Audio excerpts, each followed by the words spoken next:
All right, welcome back. This is session 73 of Tomb of Fate pickup series. After this session, we will be playing Starfinder as normally scheduled, I believe. I'm pretty sure. But just wanted to make sure that we got as many of these games out of the way before Gen Con came up. There is a narrative end I kind of want to get to. That's the title of this game. Nearing the end, and absolutely totally on board with getting this situated and cracked out.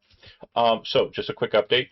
Trail's forces on the northern side of the Manor Fort have indeed pressed through. They have broken one of the aircraft tower structures, and they are fighting the King's Legion on the shores of Lake Lorraine.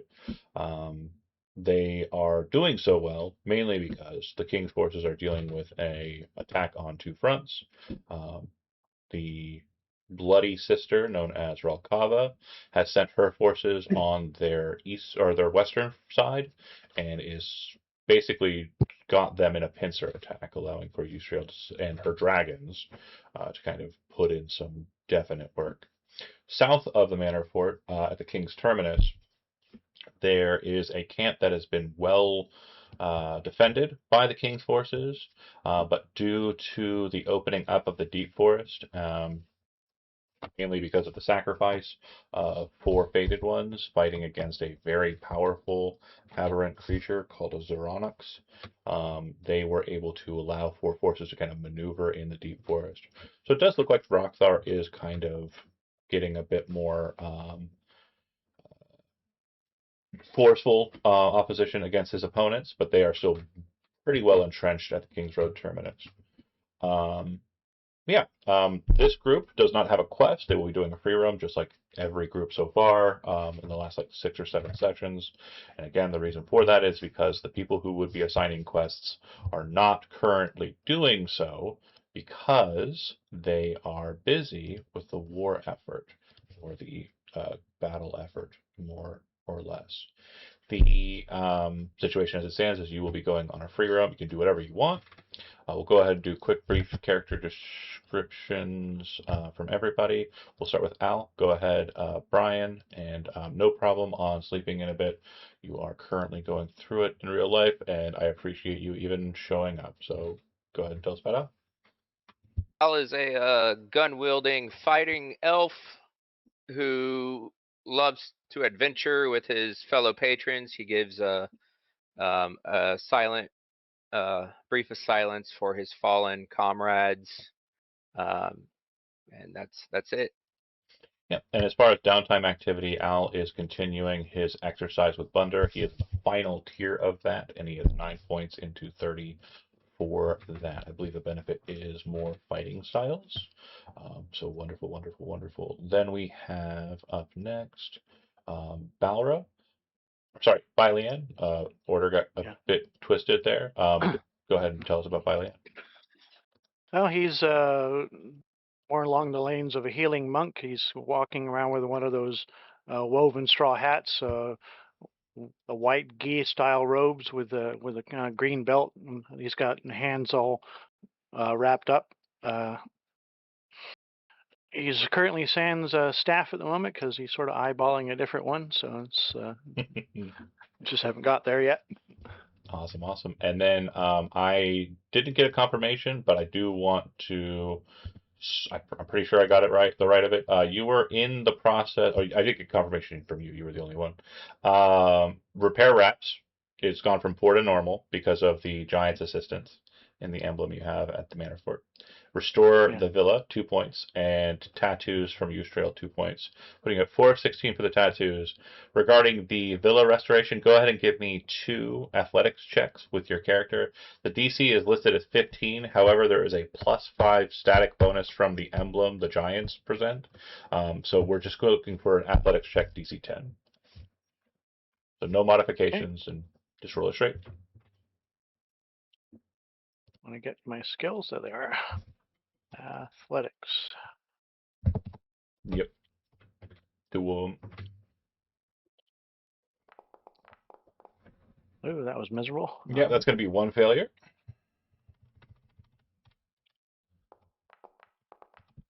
It's going to be 2 failures. Ooh. Okay, I so fell off the scaffolding. just so you are aware, these are not points that are absolutely wasted. Whenever you do a check that has a win or loss condition and it goes to the loss condition, the point is considered unspent. So at the end of the season, you will gain experience for that instead of gaining the benefit from spending the point. Oh, So that's fine. yeah, they're not ultimately wasted. Good deal. Two failures. But still trying to get that hot tub up for Thorn Starmoon. We appreciate that so much. Then we got next on the docket was Balro. Jonah, go ahead, give us a little bit about this beautiful goblin boy. I'm playing Balro. Balro's a green little guy. He's very angry. He looks scary, but he's nice-ish. Don't don't leave any meat out. He will eat it. He, he has multiple iconography of different like religions, I guess. Two are branded on him. One is on his little muscular arm, and then one is on his forehead in between his horns. And then he wears the crest of I forgot what it was called. What was Ashtar, it? Ashtar. Um, or he's a the very Wanderer. yes, the Wanderer. He's a little confused, but he has the spirit. Absolutely. And we do love a good Balro. Balro is currently engaging in the research of the Wine of Passing, which, as we saw after Thursday's session, is a very important advantage to have. Is he going to continue his research of the Wine of Passing with Mainwin? Yes, he's going Okay. all in. So you would definitely be present with Kalen and Fridweird as they bring back Nyx and Greeble from death. So you definitely this is a bit of a hands-on experience kind of situation and seeing how the Wine of Passing works and getting a bit more knowledge as to how that'll go. Okay, Orlock, you are, of course, next on the docket. Go ahead and give us a bit about Orlock. And you're muted. There we go.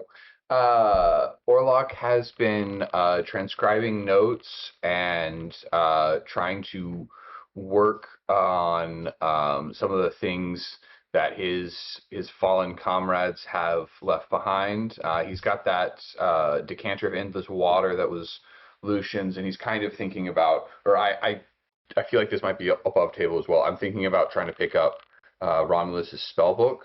I don't know if I feel like I should talk to Romulus first, but So Romulus is dead, so you can't talk to Romulus. right. He's a deceased Well, person. The book is in there. If you want to take it, you can. However, having the spell book is a situation that makes it complicated. Let me explain. You cannot have two okay. spell books that you can prepare from. You bind your magic to one book. So you can take his spell book and then throw yours into the treasure trove, and then you have all of his spells and none of the ones that you had in your book until you transcribe them into your book. Or I was gonna try and transcribe, yeah, yeah, you can if go through that's the okay. same process. Cluran, like I think you were in the post that we had there. Mhm. It's a very Yeah, simple process of kind of let me see if I can't find that. Cloran's spellbook. I will at Sam. I think you're the only other person in this channel. But the there it is. process is very simple. You can subscribe with downtime, one downtime point, and you can move 30 levels of spells, cantrips counting as one per, to your book at a cost of 100 gold pieces per level. So if you want to start doing that, that's absolutely fine. Obviously, that's something that does require a little bit of time and breathing to kind of handle out. So are you wanting to try and get Mhm. that done before we start, or do you want to kind of like just have that on the docket for future? I think that's a thing that he's like trying to do, but he's not doing it from a scribing point of view. He's doing it from a like, who was Romulus? When did he cast this? What did it mean for him? Okay. So it can wait and be a more narrative beat for now. Got it. I currently have Um, you for you started the research Wine of Passing. You had one point in it. I put you had 5 points more today. So I currently just have you written down for adding those to the docket for that. But if you want to do something different, I think normally you typically go for potion crafting, but you said last session you wanted to spend all of it in there, and Yeah. you have I so literally have many. like a dozen or something. It's 16, crazy. yeah. Yeah, exactly. So I don't need potions. I've got potions for the party. I got them for days. Can I give my how many points are left on the mine win So it's you got track? if you go for 5 today, it'll put you at 6 out of 24, so 1/4 of the way there. Is But this the one that gives you this one gives you revivify? Raise Dead. You already have Oh, Revivify. okay. Yeah, Um, Raise Dead. I want to make sure you folks are aware. We saw Kalen and Fredweird resurrect 2 people with Raise Dead. If bringing people back to life is something you want to keep doing, it is going to be a community effort because Mainwin is no longer, I mean, just a bit of a spoiler for the future, Mainwin is no longer able to do it. She is going okay. to be Then changing her tack in what she does for the community very As sharply. I recall, I have that ability. Yeah, I'm pretty sure I maxed out on that. Yeah. yeah, I think you have the Libator for Raise the Dead. Do you have hold on. Checking. I You think I spent all the points on that. Yeah. you have Mainwind's Libator techniques, which means you can cast Revivify. So if somebody dies with you on an adventure, you can bring them back to life. But Yep. Raise Dead lets you bring them back to life even though they're out in the field and dying. Yeah. so I yeah, don't remember how far I went on that thing. I thought I maxed it all out, but maybe I didn't. No, nobody's maxed Mainwind stuff out yet. So much so that I haven't even revealed what her Fate Undaunted special ability for 50 downtime points is. Yeah. But I yeah, know I put a lot, but it wasn't that much. Sam, final call. Do you want to go with the Mainwind or okay? main win full upgrade, go to 6. Cool. All right, so we are at a pretty decent time starting wise. Again, we started about 5 or 10 minutes late, so we're gonna go 5 or 10 minutes over if necessary. That's totally fine. I do need to get out of here at the earliest possible convenience because I do have a game right after, an hour after I need to prep for. But yeah. Currently, Balro is being used as your mascot on the table, as you can see, placed here at the Apple Press.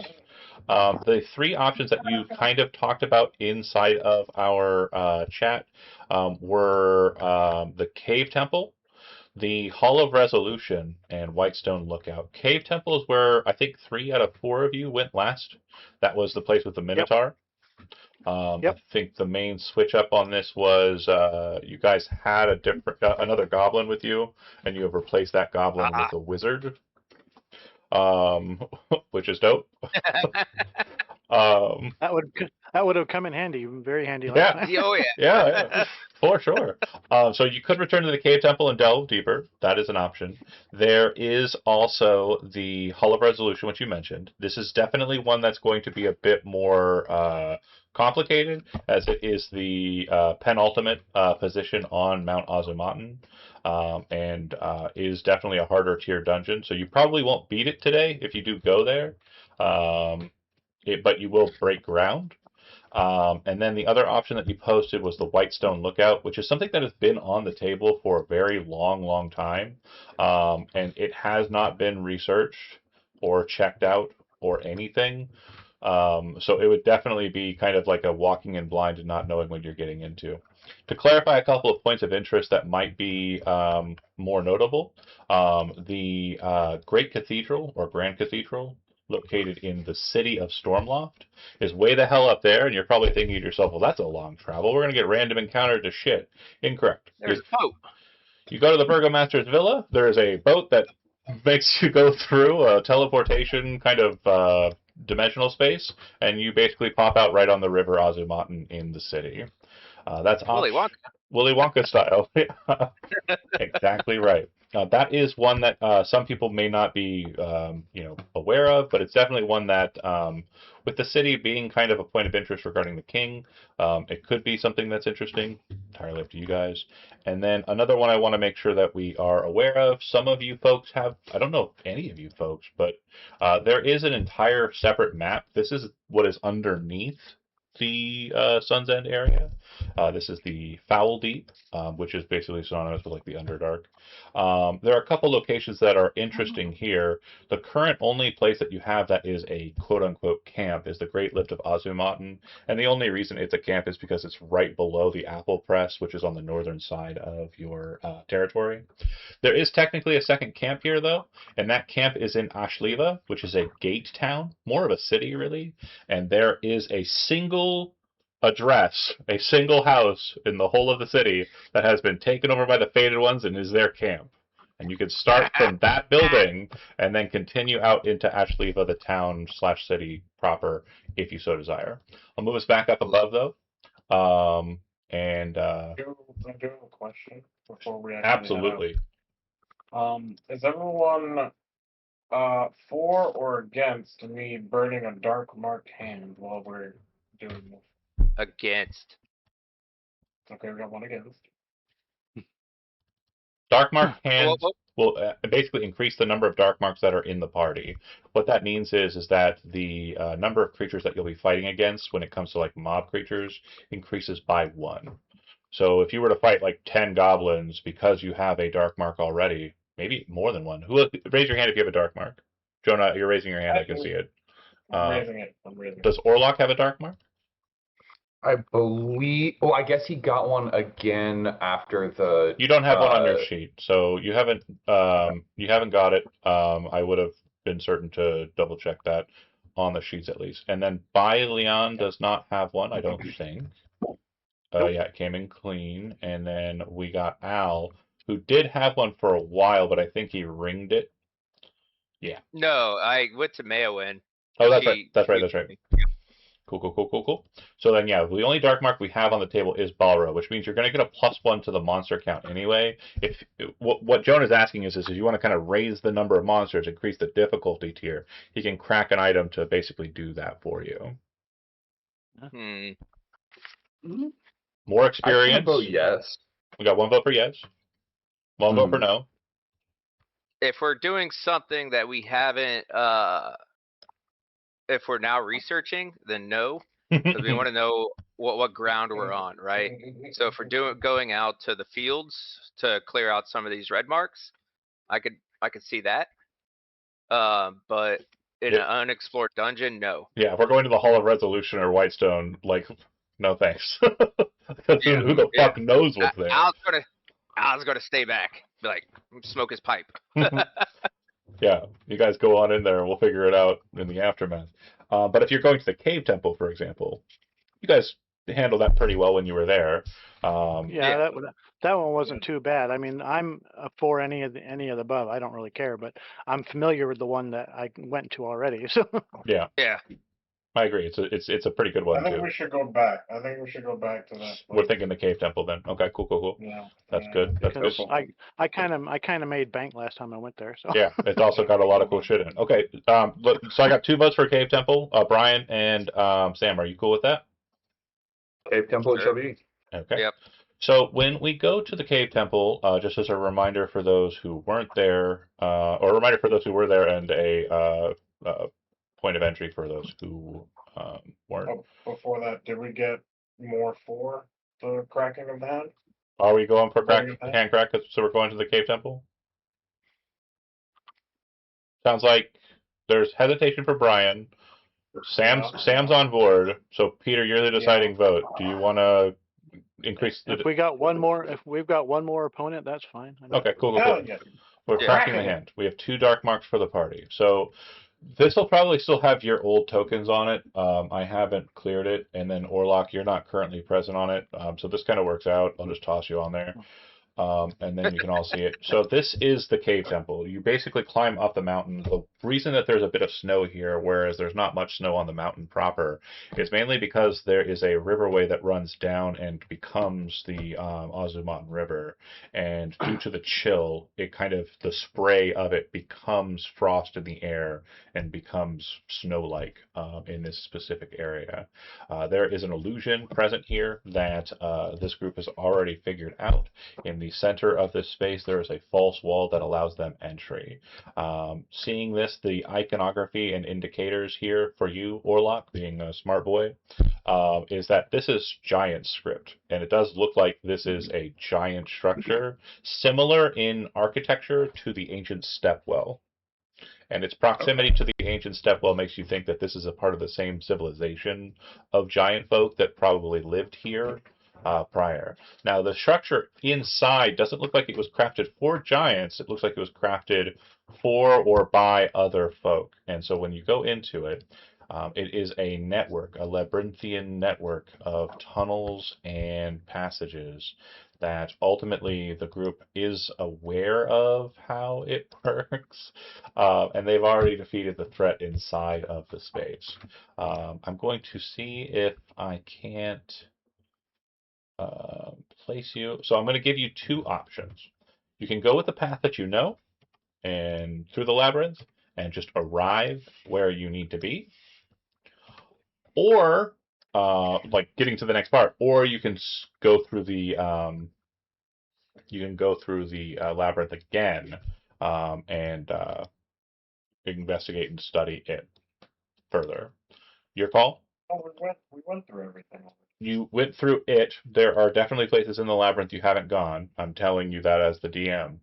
But if you do not care about that shit, that's fine. We can just skip it because you know the path that you know. I vote we take the path we know. One, Yes. two for path we know. Peter, you're the only one who also knows Yeah. the path. Okay, cool. Yeah, that's fine. All right, so then I'm just going to erase bait here and then add Orlok. Follow us, Oh. Orlok. We know the way. I will say, Can I take? Orlok will have a little light with him and just kind of follow along behind. I will say, Can I Orlok. take the Oh, bag? go ahead. I was wondering, can I take the bag of holding without taking all the items, or do I have to take all the items in the bag of holding? I mean, you'd From have the to take treasure the chest. bag of holding and all of the items in it, but you could dump them out and then put them back in. Okay. Yeah, so fine. I'm not doing it. Like, I'm not doing the work. Yeah. I just want to make sure that's very clear. I mean, it's all crafting supplies. I'll just take. I do enough as it is. Fuck I off. just want the bag of holding. I get you. Grab the bag of holding, and then everything that's inside of it, just start dragging and dropping it back into the fucking thing. It's fine. You should be able to have both windows open at the same time, and when it pulls, it'll remove it from the image. Okay, so this passageway on the north, there was a entryway that the group found, and then this is where they retreated. They murdered a couple of cultists before entering into this place that apparently are worshiping this bull-headed god or demon. And Orlok, it doesn't even take you like a half a split second. This is the Demon Prince of Wrath. The Demon Prince of Wrath is who they worshipped in this place. Very much an entity that is about reckless abandon, horrific slaughter, the fact that there are decaying like hearts and bits of people like all about inside of the space below, like kind of where you came from, and just blood splatter everywhere is not something that surprises you. It's gross, but it's not like, it's not like, oh, everyone else is like, yeah, this is just like we left it, and there's just some dead bodies laying there that the people they killed, and yeah, moving through. The next space is the one that's tough, and I want to make sure that we cover it. Remember, you walked into the space to see what it was, and you saw that there were two looming flaming skulls, and then immediately closed the door and said, no thanks, and fucked right the fuck off. That is where we had it last go. So we're going to basically do the same, but it's going to be a bit more tactical this go around because you're actually going to engage with it. So I'm going to move your tokens onto the map. Bear with me here for a second. Boop, boop, boo. Delete. It's not as easy a situation as before because I think only one of you actually checked beyond the door. Yeah. And then activate. Okay. So you're currently outside. So imagine that you're in the room we just showed you, and that the wall in front of you with that door, that's the space that goes in. And I want to make sure you keep in mind too, The other thing I noted very briefly at the end, but I want to kind of give more credence to, is that once the door is open, there's this very strange fog that's kind of present inside of the doorway. This is similar to a fog we've seen in a couple of different instances. It basically disallows any operational function into the room. So you can't stay outside of the room and like, pew, pew, pew, pew. That's not going to work. You need to enter the room to engage with the skulls. But if you want to retreat and run like a coward, you can definitely rush back out the fog. It's not like a boss wall in like a FromSoft game. It is very much a situation where you can retreat, but the wall blocks any kind of operational haranguing from afar. So once you enter in, you're in, and then once you exit out, you're out. I do have a ring of X-ray vision. Could Yeah, we use that to scout today? You can I only get see to use it like once a day. you can see through the Okay. fog wall. Like you don't have to rush out. You would notice that in the room there are several sconces with burning fire, and kind of floating in those you would see. I mean, I think you went down in this place where they came out of the braziers before. Do you remember when the flaming skulls popped out and like fireballed everybody? Yeah. Was that Al? Okay, Al was there. Nope. These basically are popping up out of the sconces of fire and kind of floating around. And then there are two staircases, one that goes down to the left and one that goes down to the right. I want to make sure my pistol is loaded before we go anywhere. Revolvering up. My revolver. And I don't see that tool thing right here. Oh, there we go. Is it just two of them? Just two. Just two? Oh. Mm. Mm. There we go. Cool.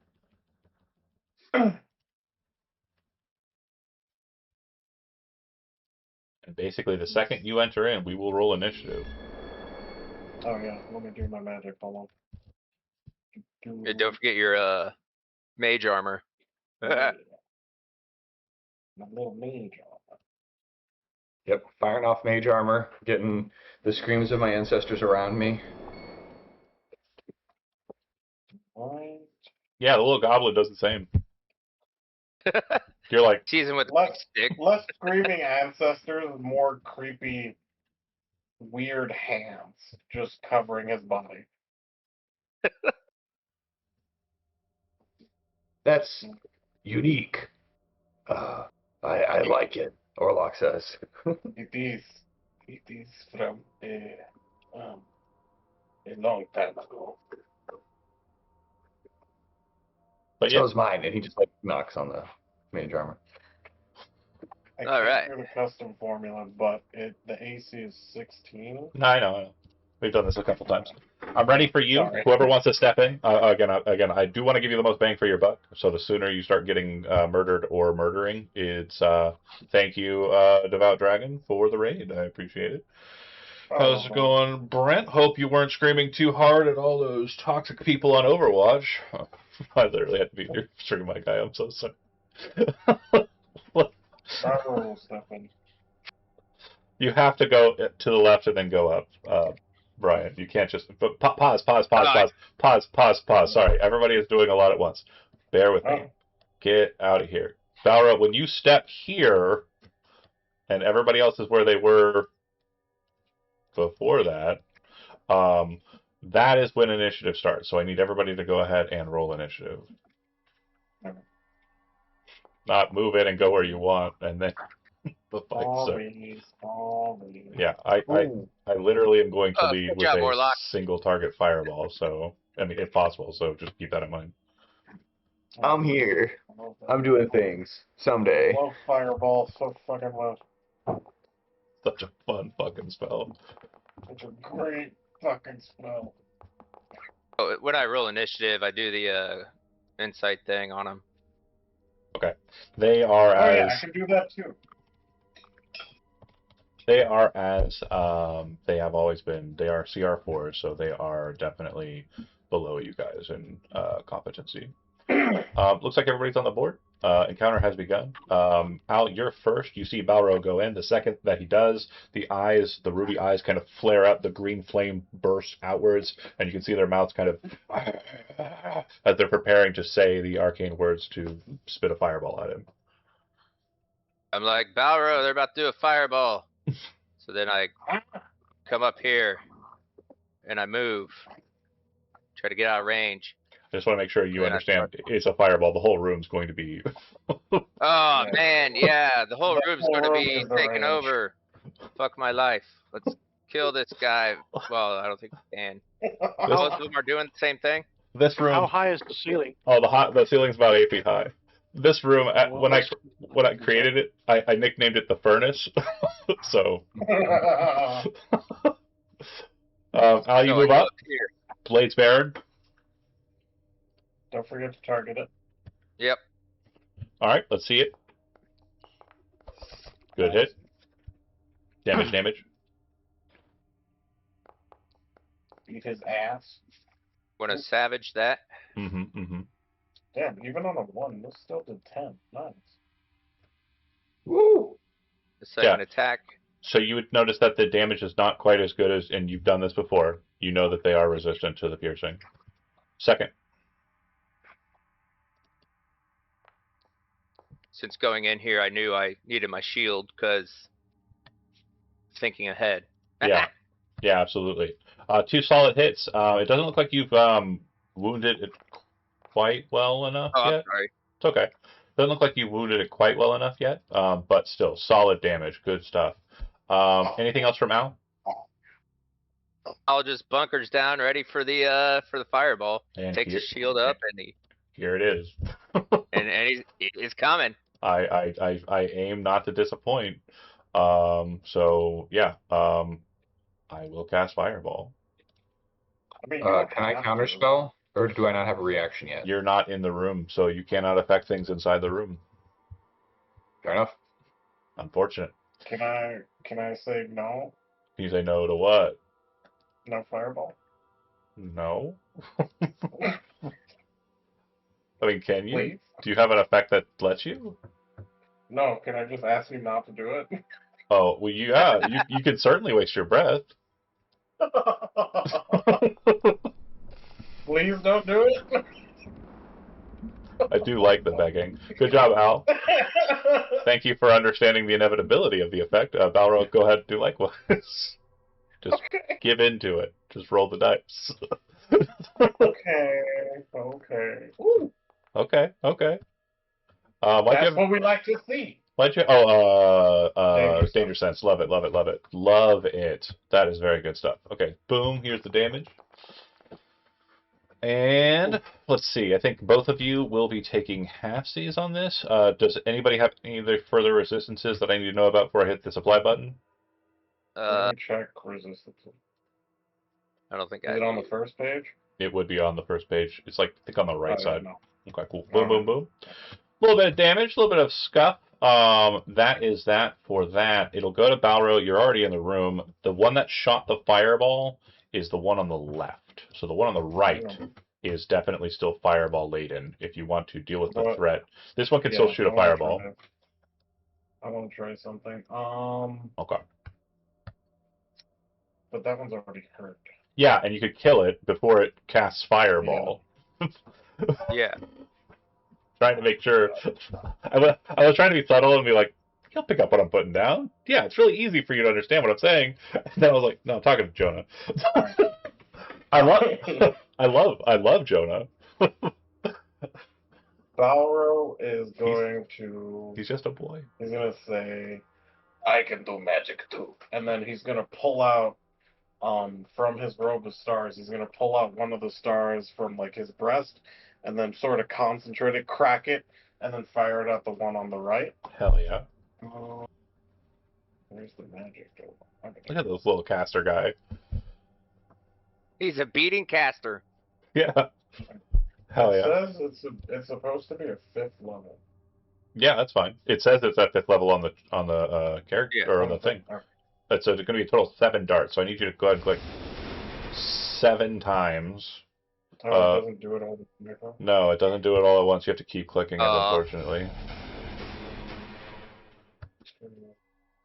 That's 2. That's 3. That's 4. Or one more is 4. 3 more. I love the Jesus. sound effect. I love it. This is some maxed out damage. Yeah, you're definitely not rolling, Romulus to your magic missile here. Let's see, 1, 2, 3, 4, 5, 6, 7. Hell yeah. It is so basically you see him. I can do magic too. Pulls out the thing. It kind of sparks open. You see like a star pattern appear with 7 points, and all 7 points fly straight at it, smashing into it, breaking it into pieces. It falls to the ground, destroyed. And then I'm just gonna move. And also, Balrog, you've been fighting. No, you haven't been. Orlok, you've fought a flame skull before, right? Yeah. Yeah, I've fought them skull. You definitely understand that after it's destroyed, you need to either deal damage to it with a silver weapon or pour holy water on it to stop it from coming back in an hour. Okay. Bye, Leanne, you're up. Again, you can see what's going on. Slightly, I'm wavy to the going bug, but- after this guy over here. At least I hope. Yeah, absolutely. And I'm gonna go wailing on him. Fly in, punch, punch. Get his ass. Beat his ass. Imagine he has ass and then get it. It's going to be a miss, unfortunately, by 1. But you do hit on a 5, so we know that.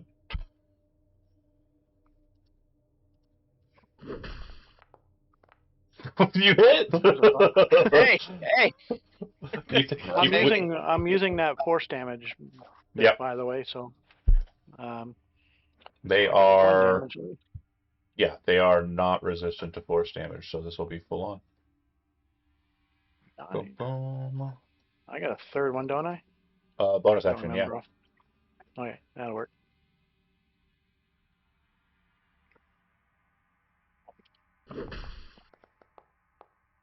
That'll work. And damage.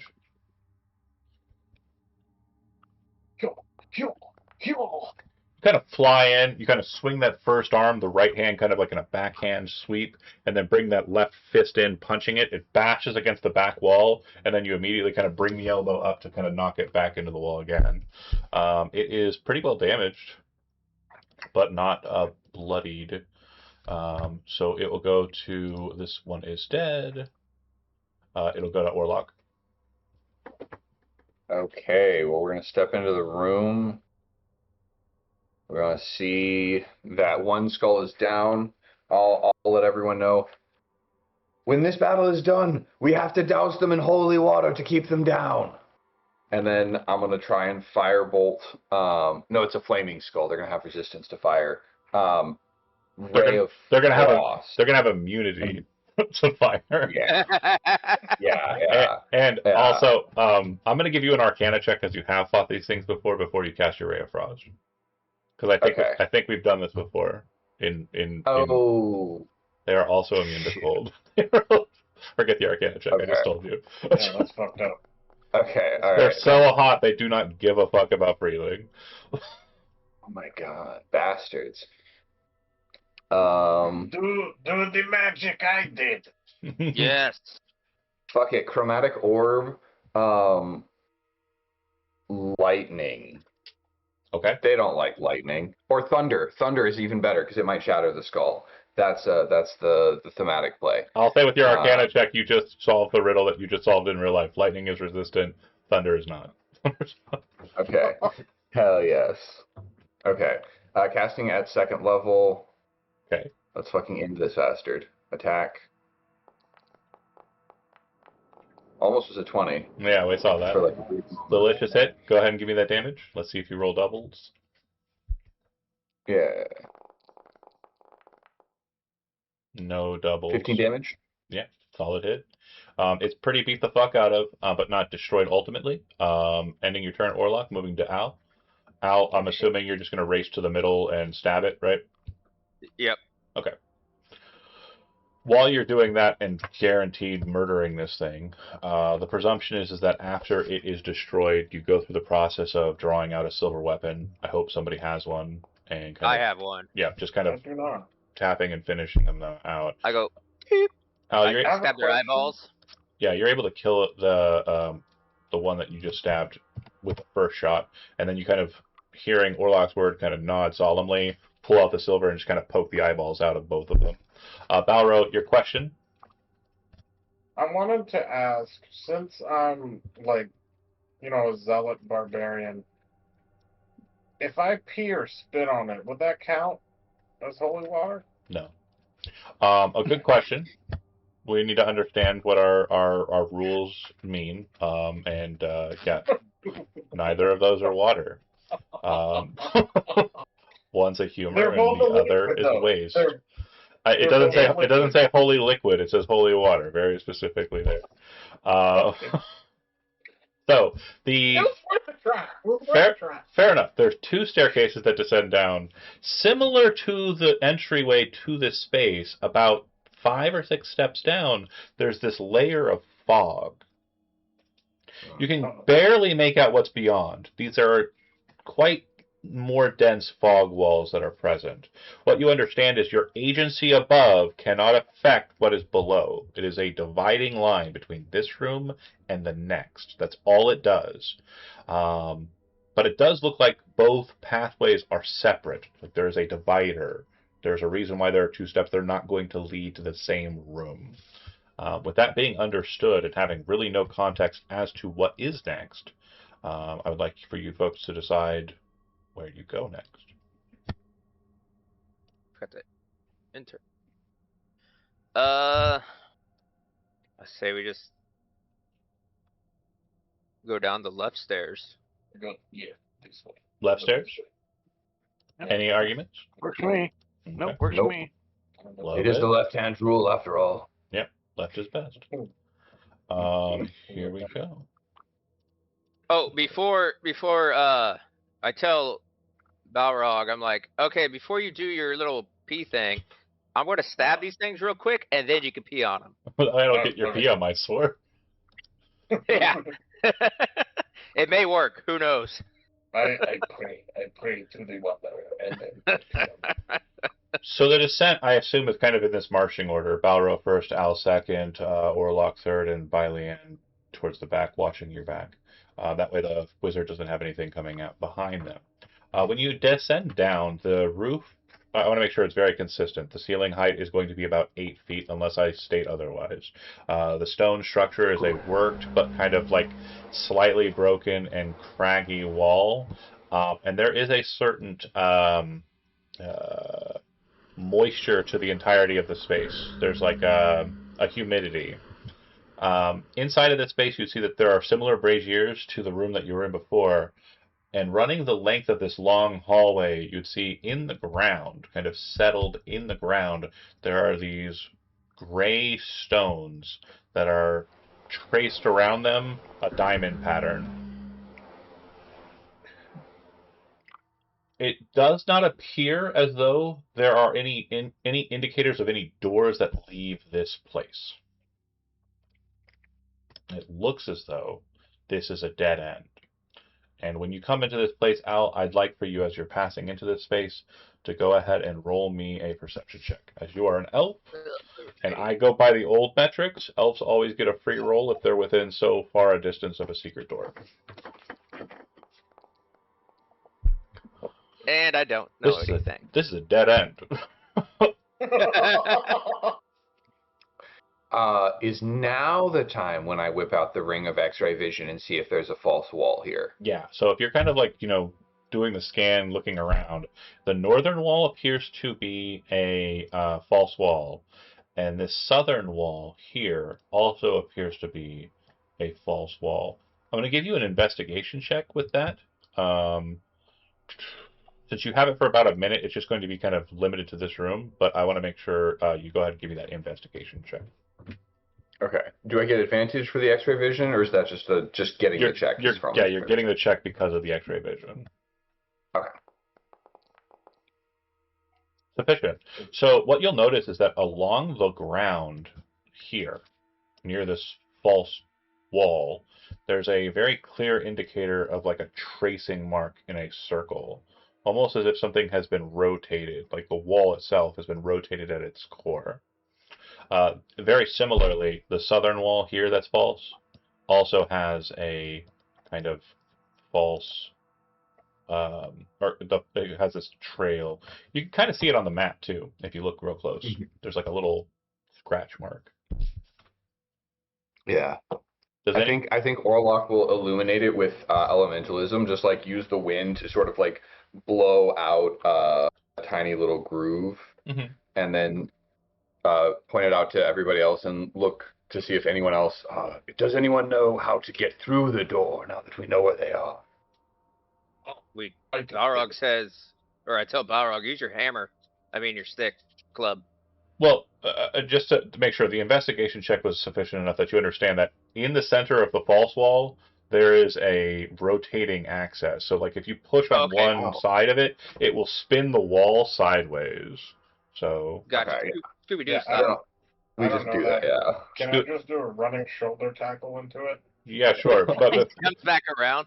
before we get there, I'm going to ask if anybody has any other questions about this room, and also, are you dividing the group and going to two separate rooms at once, or are you trying to focus on? No. Okay. No, 'cause I tell Balrog again. Valro, sorry, there's no chi. I know you've done it a couple times, and I just keep thinking of. Dun, dun, dun, dun, dun. I'm like, no, this is not Street Fighter. Balro, I need you to pay attention. We do not split the party anymore. Remember last time when we almost got killed? Because you were doing something up here? Yes. Please stay with us. Follow the wizard. Okay. Warlock person. The wizard. If there He just follow him forever. any other questions about the room itself before you push open the next door? What is this? As Al's like, stay with Orlock, and Bauer's like, okay, and then he kind of is walking over to like go over to the north side. He's like pointing at that wall, pointing at the one that was indicated by Orlock. What's here? What's in this one? What's this? Like as he's being led away from it, he's like, but that one, we could go to that one. Can we at least peek in the inside to see what's in there? Can we just? We will later. Let's follow Orlock. Just want to clarify. Okay. Any other questions about this room before we move out of it? Are those the only two doors we found? One more time, I'm just going to give another synopsis of the room, okay? I'm sorry. You came down the steps through the fog. When you came down to the bottom, there were 3 braziers. There are 2 false walls that were clearly indicated because of X-ray vision, and you note that they are kind of set in their middle. In the center of the room, there are 4 gray stone, almost like buttons, that are surrounded by what appear to be crudely drawn diamond patterns.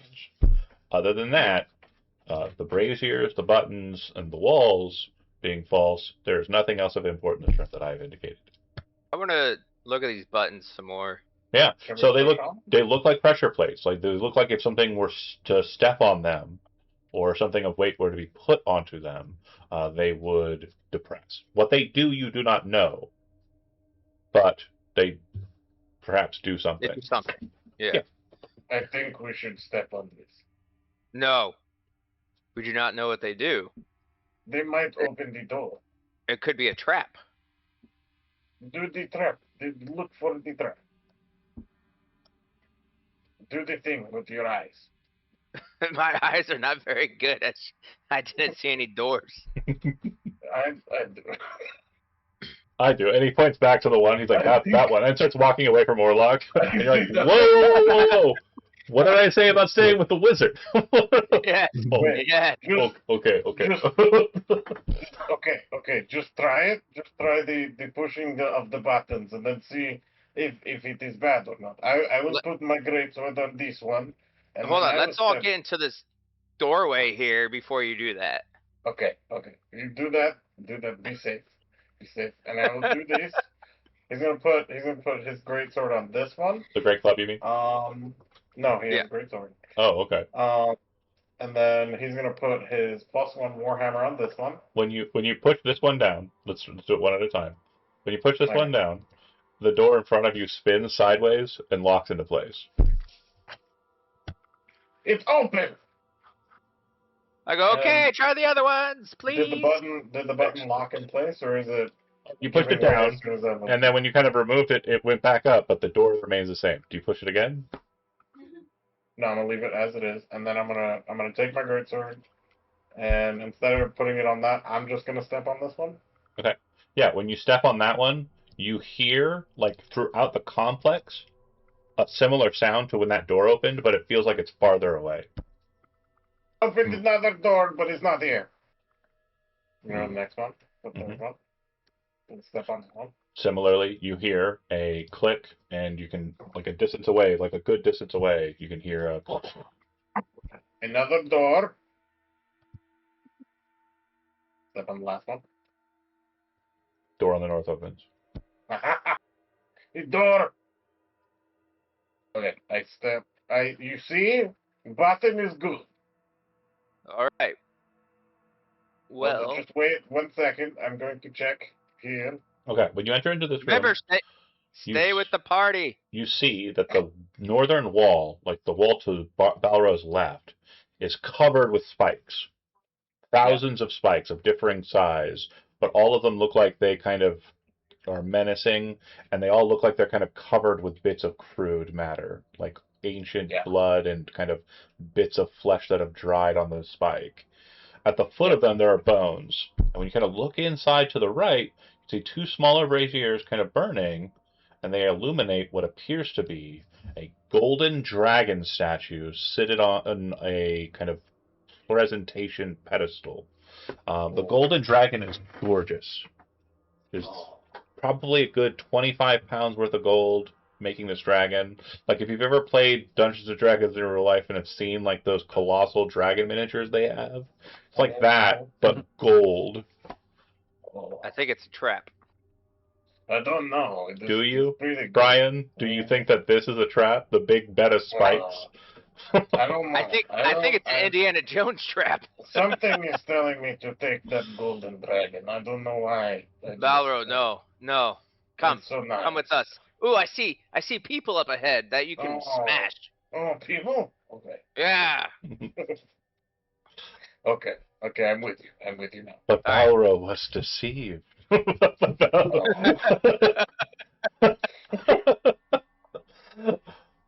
So does anybody else want to check out the dragon statue room before we go somewhere else? Is there a way I could lasso that dragon and pull it towards me before the spike? I am never going to answer your question of if I can do something.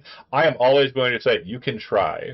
So if you wish to pull out your rope, tie a lasso, and throw it onto the dragon and try and drag it over to you, you're welcome to give that a go, my guy. Let me see if I have a rope. Let me check. I should have a rope. I think I have it in my explorer's bag. I do. I have a rope. So I'm going to do it. I'm going to fasten. So if you're going to tie it, right? Tie it around the thing. Oh, yeah, that makes more sense. I'm going to do that. I'm going to tie it around. And then come out the door. Then I'm going to come back. I'm going to come over here. Okay, real quick. I need you to make a straight dexterity check to see how nimbly you place the rope around the thing and whether you jostle it or not. Hold on, let me check if danger sense helps me here. Oh, it definitely does help here because it's from a very clear and obvious threat. There is a bed of spikes behind you. It is not going to be anything else. Like, if I go, oh, and then it's like a water fucking hazard trap or some bullshit. I got an 11. Yeah, so that's not good enough. So as you kind of like are getting the rope on there, you kind of get it snagged on the wing a bit, and you pull it, and you can see it kind of slide the statue just slightly. And when that happens, everybody who's on the outside, you see all of the bed of spikes light up like a bright light board. Like, you remember those like brightly colored fucking, like boards? All of those needle points are like brightly colored, and you see this kind of like trail of like lights kind of flooding in front of it. And then after a moment, you hear a very loud ka-thunk as you see the lights shift, and that big-ass board of spikes comes slamming into Balrog. Balrog, go ahead and make a dexterity saving throw. Copy that. Yeah. I go, Balrog. I'm sorry, my friend. I got 19. Cool. So you will be taking half of this number then. Yay! Ooh. Wow, that's a lot. Flat. So 25. Okay, we're still good. Go ahead and deduct it yourself manually. Unfortunately, I can't with that. That's okay. The spikes slam into you and then pull back. And when they do so, you're still at. Oh, you saved, so you're not attached. Okay, so yeah, they slam back into place. And you hear a very designated kind of lock and turn. Orlok, you are not a dummy. You understand that the trap is not disarmed. It is just reset. And any other attempts to move the statue will proceed likewise. The thing that you notice, Balro, is the bed of spikes moved past the dragon. Through it. Aww. But it seems like the bed of spikes seems to have taken into regard that they're there. And like when it came through, there was like a dragon and pedestal shaped hole that was formed when it came through. All the spikes kind of slammed in, and then there were spikes that came in from the sides into the cavity behind it. So like they formed this beautiful little cradle that did not shift or move the dragon statue. Did I at least get the rope around the dragon? I would say at this point the rope is around it, but the rope is definitely frayed. So there may be a situation where the rope might not do exactly what you want it to, but you can certainly try it still. Do you want to try it? So I'm gonna try another dumb thing, and I'm gonna put the fuck. Where is it? Wait, hold on. So you have the rope around it, and you're moving back to the doorway to drag it and pull it out. Is that right? First, I'm gonna put the immovable rod in front of this. Yeah. In front of the thing. I want to see if it breaks it or not. Orlok, go ahead and give me a Arcana roll. On it, boss.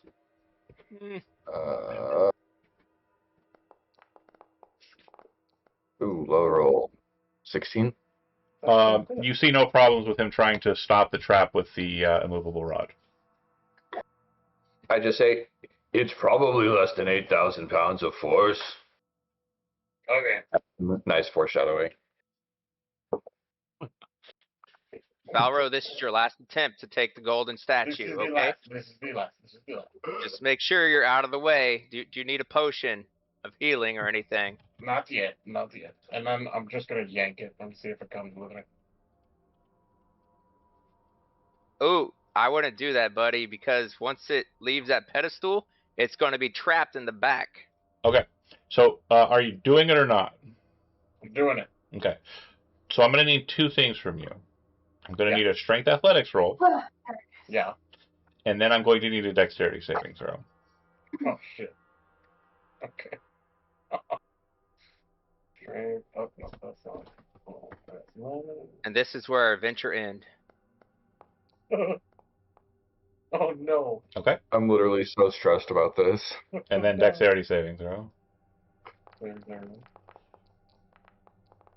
All right.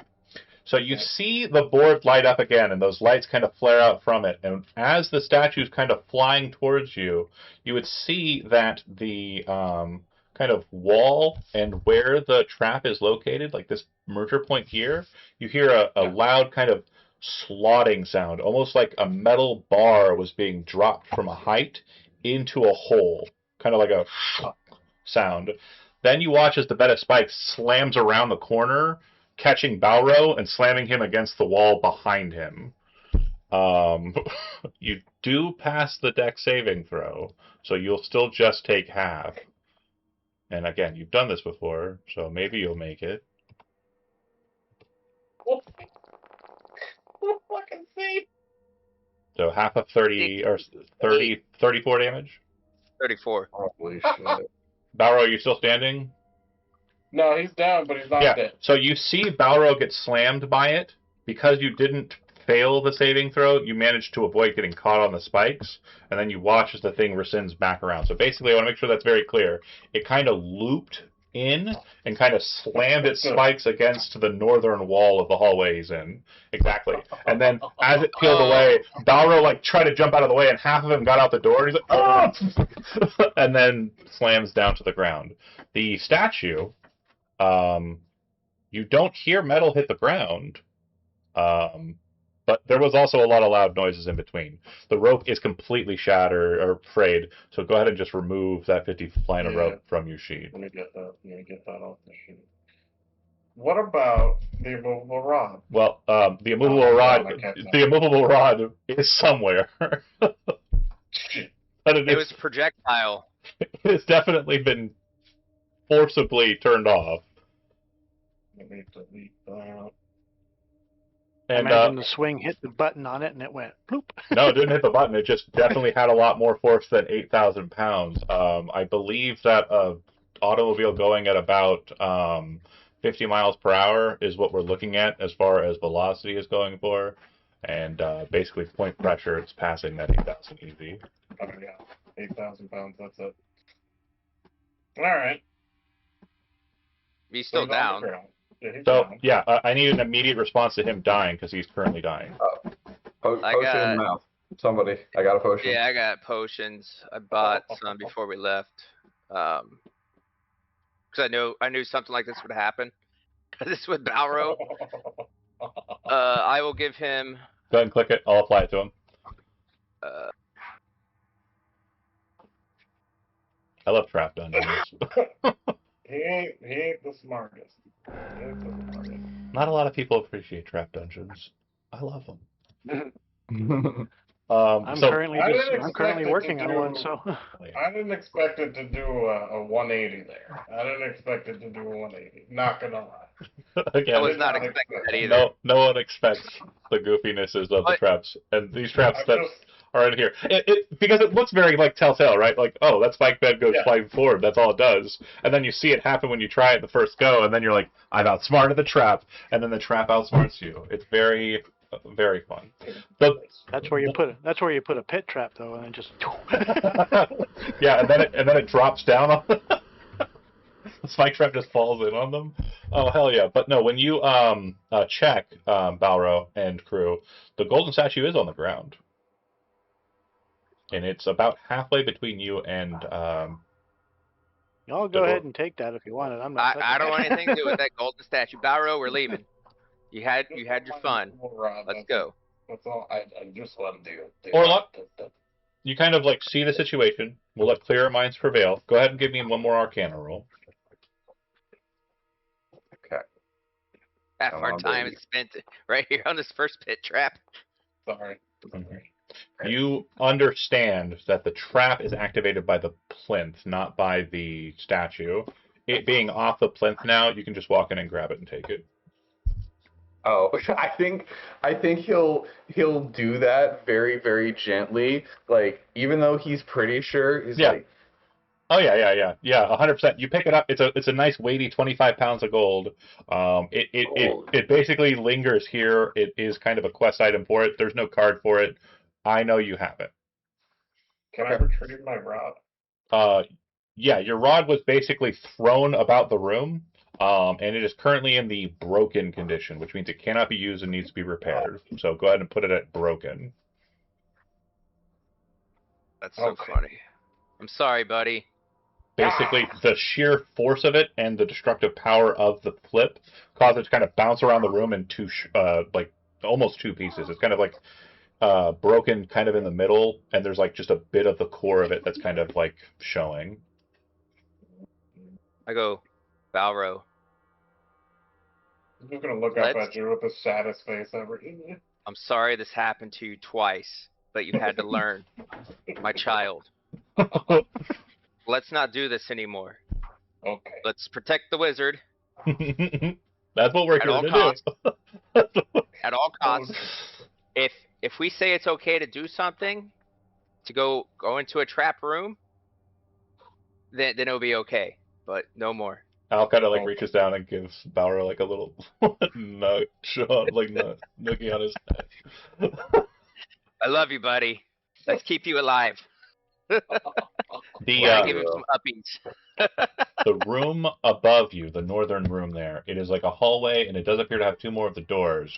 Now, so far as you've seen, the doors activate with the buttons that you pressed. There does not appear to be any button pressing measures here, but you're pretty certain, Orlok, that the doors could be forced with brute strength. It does appear that there will be a roll required, strength athletics, but you're pretty certain that if somebody were to push on one side of it, they could push it into where it needs to be to lock and kind of avoid the automation. Strength, you say? I Balro. have just the perk. Balro, You ready for go a, help Wizard. a much needed W, buddy? Oh, and Balro, I did give you a potion, so don't forget to roll that as well. I have extras if you need more to make it up. I should. Let me double check. Yeah, I should have just gave I Balro haven't the potion. I haven't applied a lot of these. Have you been adding them or no? Yeah. Oh well. Yeah, you got 17 from me. I think I you're gave him a sip. I think you're back to 40, so we're all good. Okay. Okay, so I put mine in a sippy cup just for Balro. Warlock, do you wish to pursue the door on the right or the door on the northern side? Let's go door on the right. Okay, Balro, go ahead and make a strength athletics check for me, buddy. Does anyone have a crowbar? Everybody's calling him Buddy now. Crowbar Like would be he's a helpful. kid. Does anybody have one? Oh, I think I do. Where is it? On my sheet. Spells, details, You have a inventory. crowbar in your pack. Yep. Yep. So Balro, you have advantage. Go ahead and make your athletics with advantage. You're able to kind of pull it out on one end and then push it on the other, kind of getting a double wedge situation here, and you're able to open this door without problem. Inside the hallway you see before you, you would see that there is another brazier kind of like sconce up on the side there, and then it looks like moving up ahead there are two different passageways, like it kind of forks. And you can just narrowly make out that there does appear to be a bit more of a hallway on that northern path. Do not There's run a away from door- us, Balro. There's a door here Yeah. too. There is a door north of you if you want to go ahead and open it as well. It's up to Orlock Yeah, if I'm he gonna try.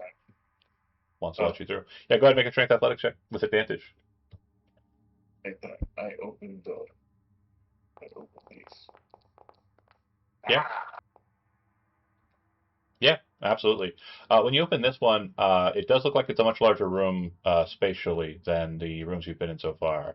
There's a very strange marking on the ground. It looks like it was kind of drawn in and then filled in with some sort of coloring, possibly like paint, possibly blood, can't be sure, but kind of like a reddish tinge to the sandstone. And the marking doesn't really make sense to you. It's not one you've seen before. Inside of this room, there is a sconce.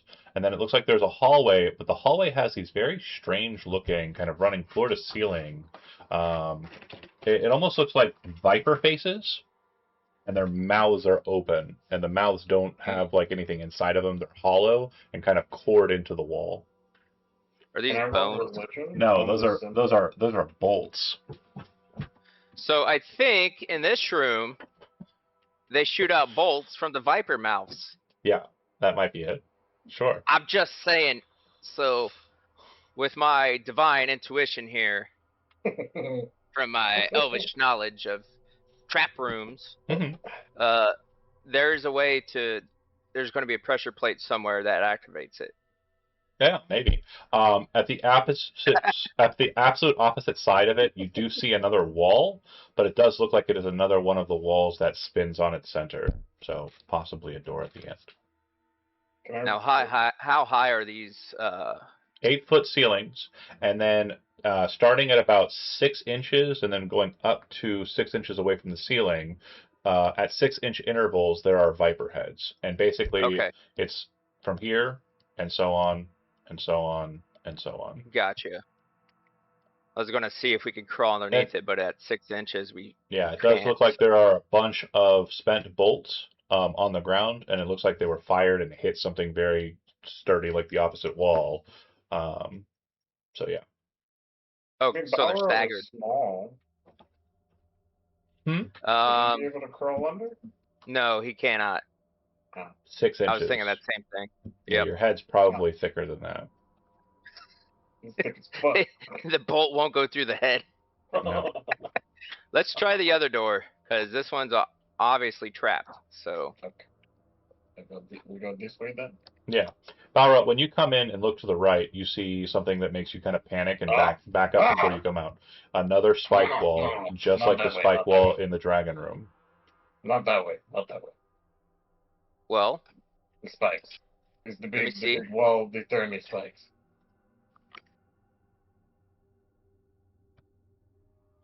Al, I'm Yeah, gonna let you look Byron, around I and don't know. see it. That's totally fine. But I want to know if Yeah. you do anything besides just kind of peek out and check it.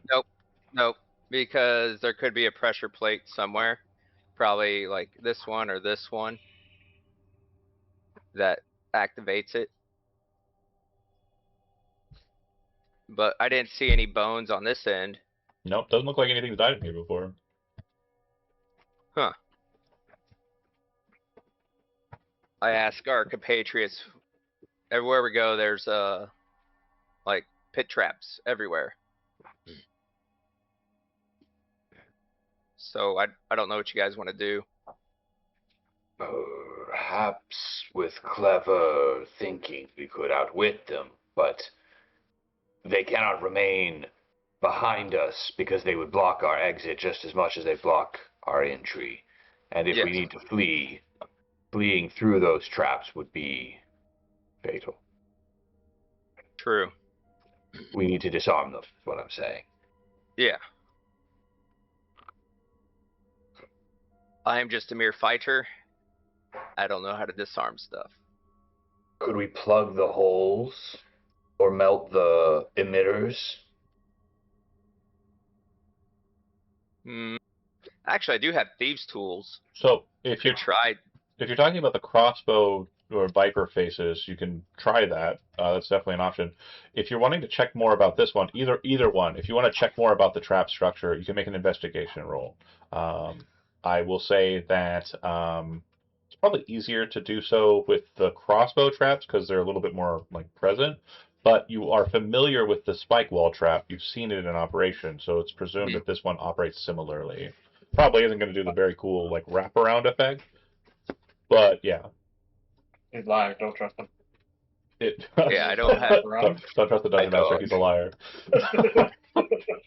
I don't have very good investigation skills. You know who does?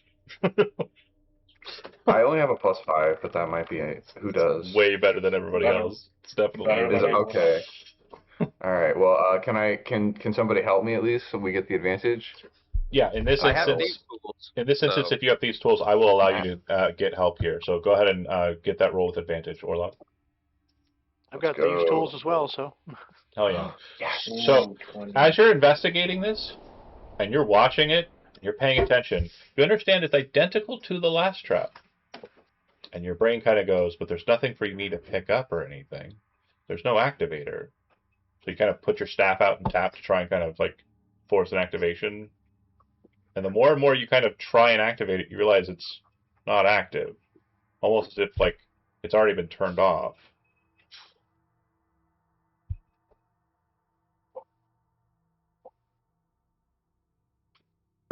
Logically, then one of those little buttons turned it off. This is a smart guy right here, you guys. Yeah. Hell yeah. Hey, the All monk right. comes That's why we in. had to go back and push all those buttons. But I did good by pushing buttons. You did. You did good, buddy. I give him a lollipop. So if you go through, yeah, there's no problems. You are not accosted by spike traps. And at the end of this hall, kind of on this end here, you would see that it is another spirally door. I open. Let's get the Barrow, go ahead and give me that beautiful athletics check. Pretty sure you're going to get it with your big numbers. All right. Popping this door open, you're going to see a couple of things, and I want to make sure that we indicate them right off the bat, okay? So you'll see that there are two more staircases. They seem to be identical in styling to the ones that you came down in the first place, with the same marker in the middle, which appears to be like a dark mark of a demon prince. There are two braziers on the north side. There's one brazier on the south side, and or Walscon's flame. And then there is another twisty door, but it is locked out in a position that is open. It is not shut. And that would be the southern door. So stairs, fire, Is there like Mark. fog anywhere? Or no?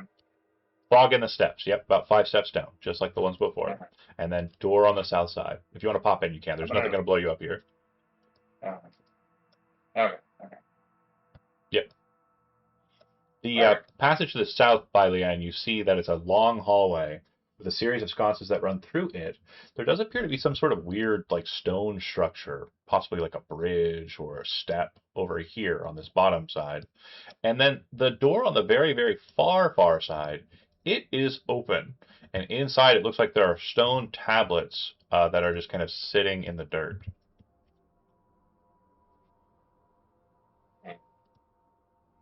Shall we go check it out? Okay. I'll let the meat shields go first. Normally they have Orlocks. more hit points, but after what Balrog's been doing, who knows, right?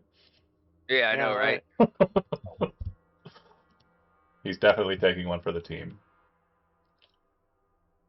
That looks Yeah, like a. poke it.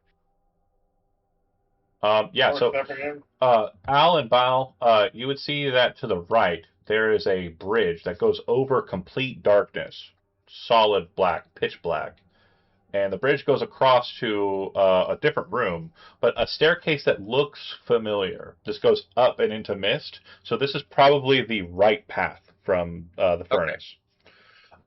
It does look like there are two big fish heads in stone architecture to the north and south of the bridge. So the presumption is if you cross that bridge, who knows, there might be traps, right? And then the south side, the wall opened. You would see that there are two or three tablets. One is broken and irreparable with text that cannot be read. But there are two tablets in there that do look like they are noticeably readable. And they are double checking. Yes, that is correct. Wait, no, that is incorrect. That is correct. This is another gate icon. Cool. And they are. Hold on a second here.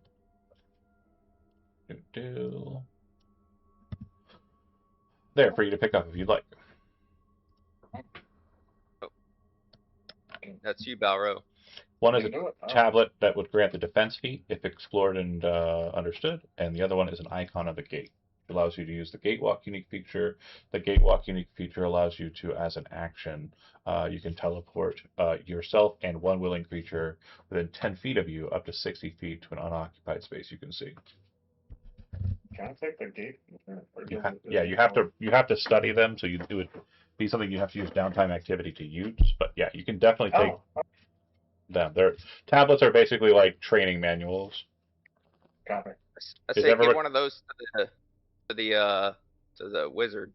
Yeah, if the wizard had the defense feat, it would require. I think the defense feat it does require that the person be wearing armor. Okay. So I don't think either of these are going to be beneficial to either of them. However, the icon of the gate could be more potent in the hands of a wizard than Balro. Balro. I can cast magic. But you know what would be great for Balro? He does not wear armor either, so the defense feat would also not be good for him, unfortunately. Yeah. The crew you have here is very naked, except for the guy who already has all of the fighting style feats. So I will take the one tablet. Balro, I say you give the teleportation one to Orlok. Orlok, do you want the teleportation? We'll find you something. You should be able to just pull that right off of those that position there. Just go ahead and double click it and then hit the take button. Oh, okay. Yeah, take the gate icon of the gate. Mm-hmm. And then the staircases down appear to be the next point that you would want to pursue. Yep. Have you seen left or right? Well, we went left this time. Let's try it again. Go on, Balro. If it ain't broke. Carefully not stepping on the. It broke Balro. It did break Balro several times. Making sure not to step on the thing on the floor there. So. That's it. Oh. Yeah, very bright. I mean, you walked on the one above. It just seems to be indicative of like the ruler of this place or the reason why this place was built. Okay. Can I do a religion check to see? It's the Demon Prince of Wrath. Orlok covered it. Inside of this space, you find a skeleton. It looks like it has flesh still kind of like on it. and it looks like it's kind of been here for a very long time. The other thing you would notice about it, not really visible on the screen though, it is covered in bolts. Like it looks like it's been shot to ribbons. They look very similar to the bolts that were in that hallway. So it Yep. very much looks like this person tried to press through and didn't quite make it afterwards.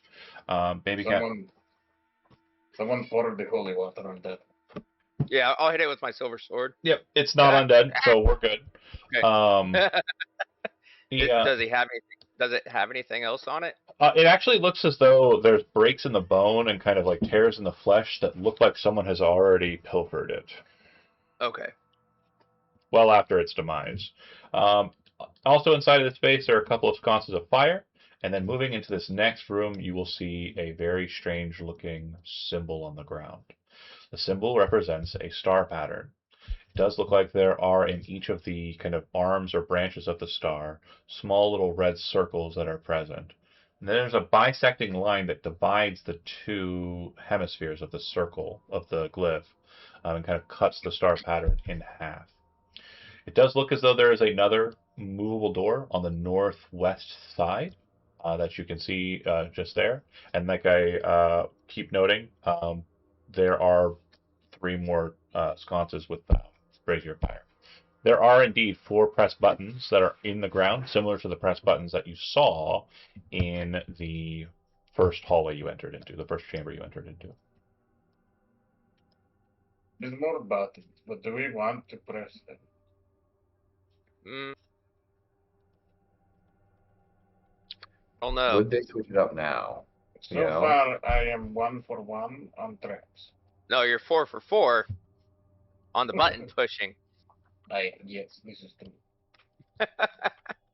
do we press? I think we should do it at all the same time to see what happens. Let's pop open this door first and see what's in there. I lend you my crowbar. Okay. Valro, I'm gonna buy you a crowbar whenever we get back. I'm gonna attempt to open this door with athletics. Go ahead. That's a 19. Yeah. 25. When you push on this one and kind of get it in your first angling, you kind of realize that there's a bit of resistance to it. But you still manage to kind of like, oh, and push, and you can hear what sounds like the ripping of vines and vegetation and kind of the breaking of like branch as you push this bad boy open. Inside, you see a mass of roots and vines kind of just twisting all throughout the floor, spilling out of this one kind of hole in the wall, and it seems that they've branched all across the ground and up onto the ceiling. And there's just this feeling, Balro, when you enter into this place, like it's alive. Like the whole of this room is alive. Mixed in the kind of vines and stuff down to the south, you can see yet another door that does appear to be one of the pushy doors. But this room is just fucked. And like it feels fucked also. I don't like this room. It doesn't feel right to me. Let me see. It feels icky. Yeah, that's. And there, like I was saying, the ceiling is definitely, it feels claustrophobically kind of like, you know, low because the vines are kind of like off of it. Do you want to try the buttons, or do you feel like these would be tried? I mean, we could try them. It may be. As you're about to finish that sentence, one of the vines slams through the doorway that's been left open and smashes into the back of Owl. Bear with me here. I guess we're going to murder this tree thing. Yeah. And it should have been with advantage, so I'm going to roll it a second time, but I'm pretty sure I'm going to miss. Al, you're very deft and defensive. Good try. Maybe I do hit. Oh, it hit. Okay, cool. Oh, yeah. Normal. Tendril slams into the back of you, and there's like this static shock that bolts through it as well. And as you look into the room, it seems like the ceiling and the wall have massed together into what appears to be a shambling mound of vegetation.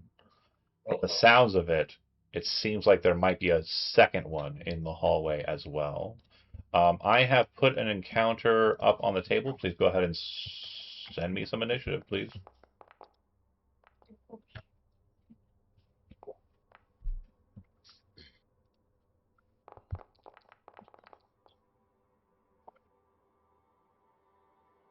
All right, everybody's on the docket. Counter hath begun. Oh wait, my nouns aren't on there. There we go. Dope, dope, Gotta dope. Al, be more aware of your mounts. yeah, definitely. Al, you kind of get slammed into it, kind of thrust back and kind of bump into Baileann, spinning about, blades out, or blade and shield out, whichever you choose, Yeah. and however you'd like to proceed. Al recognizes this as a plant, and he's been wanting to use this thing for a long time. Did you get tree bar? No, Oh, he's, never mind. he's going to drink a potion of fire breath, Okay. Hell yeah. and then he's going to use said potion of fire breath. So there's definitely been something that I think video games have done to people that is very unfortunate. The action will be drinking the potion. The bonus action will be exhaling it. If you click the potion again, it should give you an option to throw it's like two options. Whatever the Yeah. option is, that's not the one you just pressed. But one thing that video games have definitely instilled in people that is wrong-headed is that plants burn. Green plants don't burn. They don't. Go ahead and click the damage for me while I make a save against this. Is it like rubber where it melts instead? No, they have resistance to fire because they are Oh shit. living Okay. green plants. It will succeed on its saving throw, and it will take half of half. Ah, no. Ooh. So yeah, And that would like trying to burn that- like a very green, field of grass. It is very limited. Like there's a scorch mark for sure, but it's not like the Yeah. whole thing just lights ablaze or anything. All right, Al, that's gotcha. action and bonus action. Quaff potion, Yeah. shoot potion. And that would be my entire turn, right? You can move if you want, but it will provoke. Oh, yeah. That or you can hold the line. But right now, as it stands, you're the only person that can attack it. I'm going to move away, take the attack of opportunity. Here's a swing. Yeah. It'll miss. You're able to kind of like dip to the side and then bolt back behind Baileann with like a bit of a duck and dodge. And its tendril kind of flaps out again, slapping against the wall where you were standing.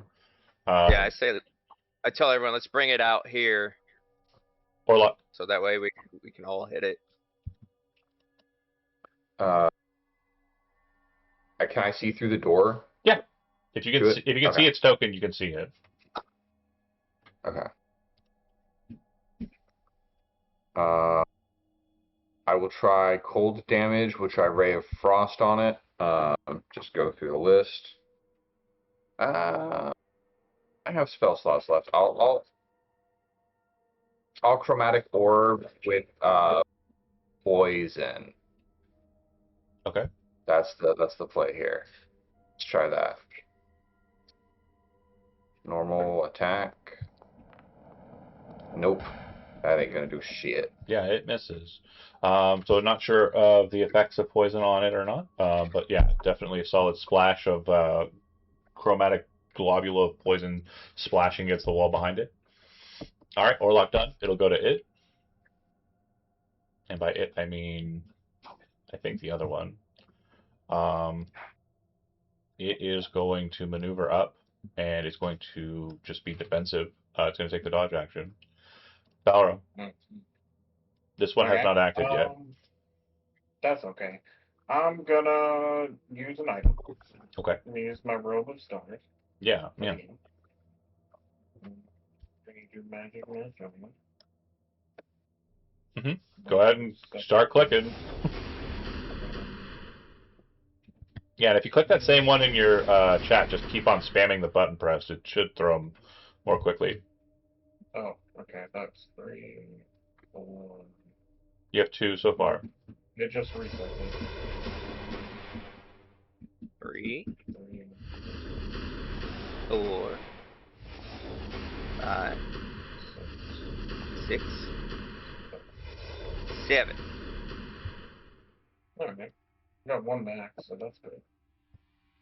So this splash of star powers flies through, slamming into the creature, and it does look like you're breaking through the vegetation, and you can see these very strange kind of yellow orbs inside of the core of the thing that occasionally kind of spark with lightning. And as you kind of pierce through quite a bit of it, you kind of realize that was pretty damn effective. But it looks like there's a lot more to the creature to continue to break away. Okay. But Leanne, to you, and just looking at it, you don't think it's going to come out into the room. Like, Yeah, well, I'm going to stand at the door and just wail on it. all right, the new front line has been determined. Go ahead and give me, yep, that and a second attack, and then if you want to just do a regular bonus action attack too as well. Let's see it. Hell yeah.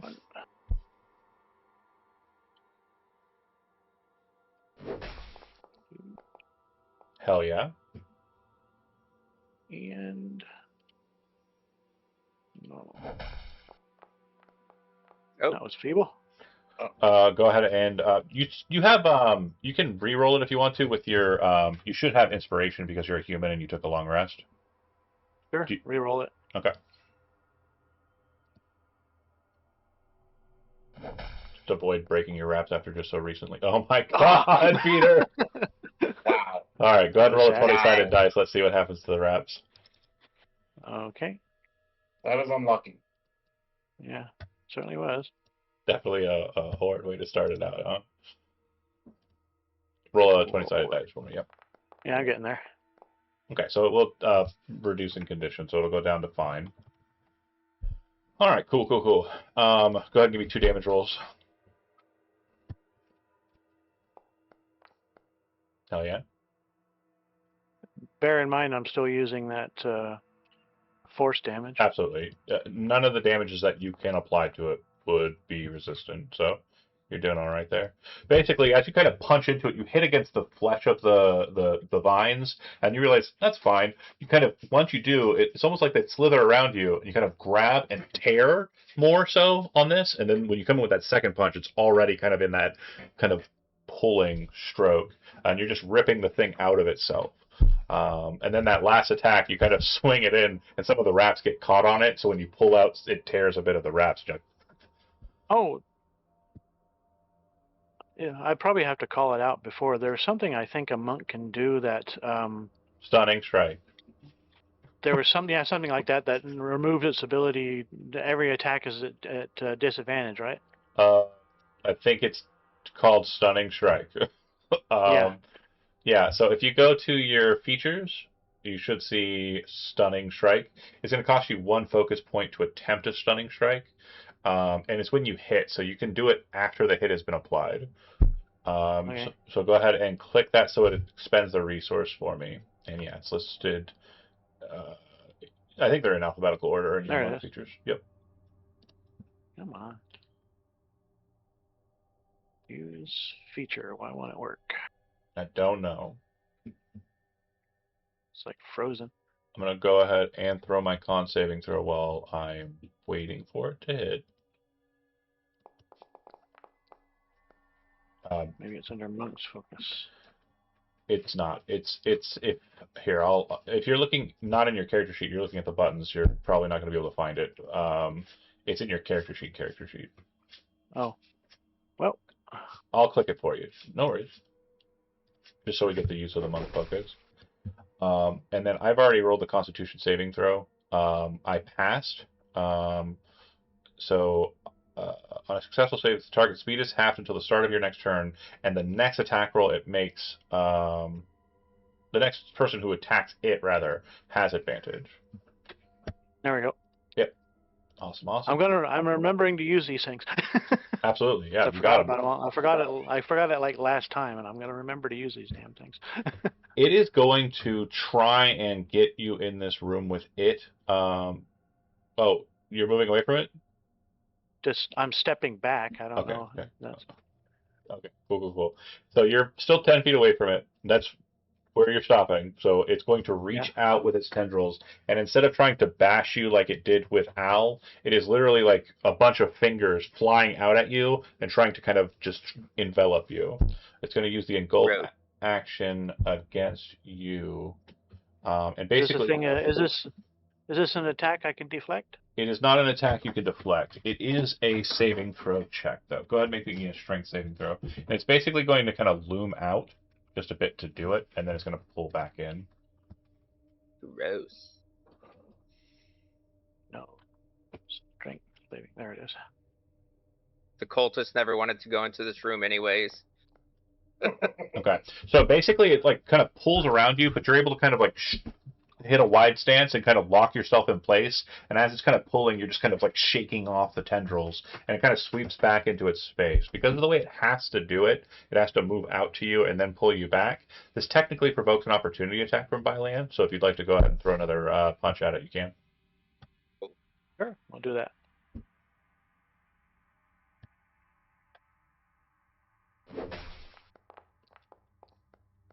That'll hit. And also, it is a new turn in regards to your stunning strike. If you wish to throw another stunning strike, you can, but you don't have to. No, this is fine. Okay, cool.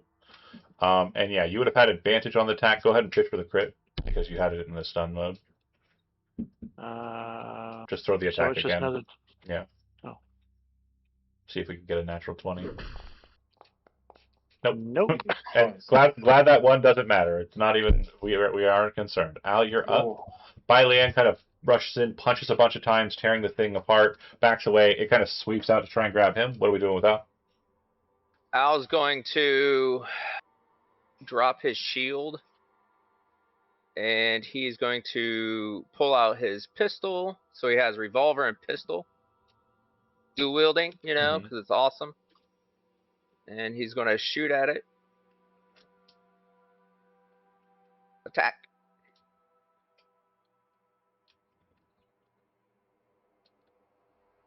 Normal.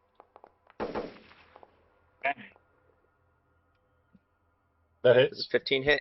Ah, awesome. No. 12. Shoot it again. No, the pistol. Throw the pistol. It's separate. Yeah, I was going to do my revolver again, Oh, okay. but this will be my secondary. Your offhand weapon. Yep. That hits. So with the pistol, The reason why I said I want you to shoot the pistol first, the pistol has the ability Vex, which means that yep. your last attack will now be advantage. Okay, gotcha. And SAP means Yeah, that its next attack will be at disadvantage. I need damage for the pistol. I'm sorry. It's okay. Ooh, That's a crit. So go ahead and give me the crit damage for the revolver.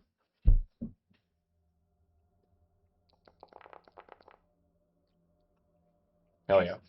The first shot you shoot into it, and you see that like it just narrowly hits, but it kind of blows out a pretty solid chunk of the core portion, and you kind of go, huh? And then you're looking at the lightning bits, and you're like, that's the target. And so you shoot the pistol off to the side, kind of causing it to turn its attention that way, opening up a perfect line of shot right on that lightning ball.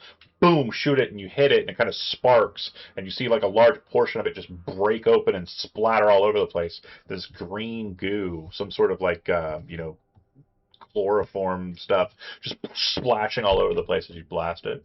Anything else from Al? Did I do damage for all of it? Yeah, it's all been thrown. Remember. 1, 2. My conquer is the powerhouse of the cell. You got all the damage. I swear to you. Okay, awesome. I'm taking And damage. then, as a bonus action, I'm going to drink a potion.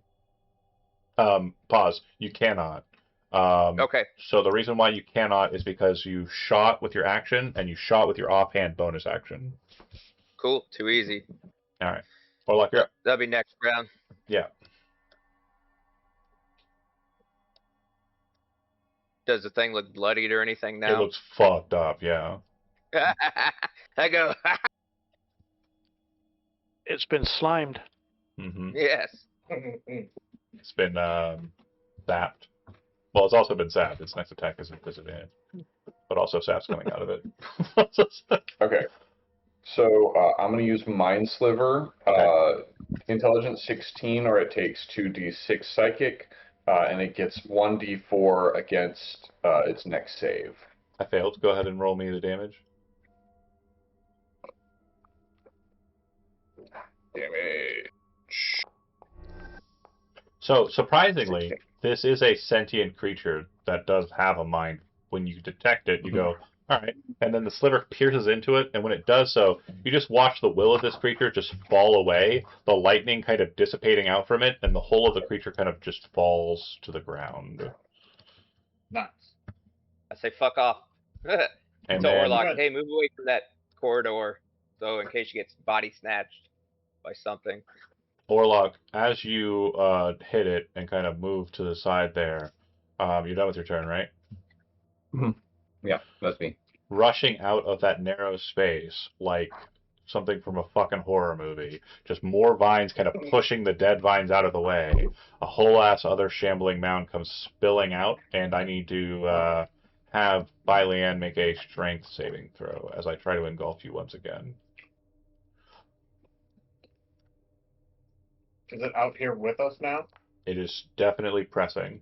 So now that it's Baileanne has failed, you watch as it just kind of spills out, like I said, and just the whole of it takes and overtakes Baileanne, and he vanishes from view. He is inside of the creature. And you are grappled, blinded, and restrained, Baileanne. Which means you are kind of in a fucking horrible state of being.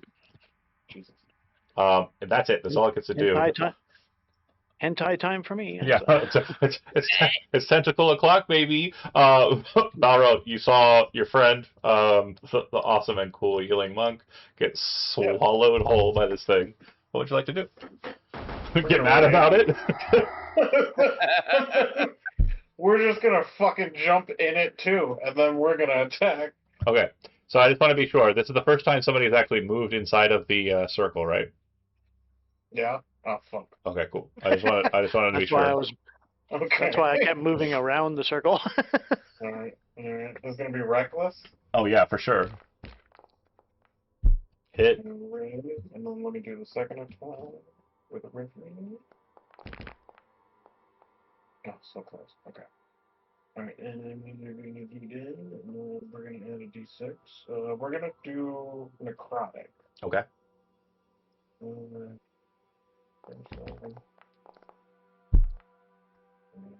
Wait, did it roll the hit again? Oh, that's Yeah. down. Okay. It did roll the hit again. And, no, that was down. No, that was the hit. Yeah. What the fuck? I can't apply Sorry. it, so it's not a damage roll yet. Gotcha.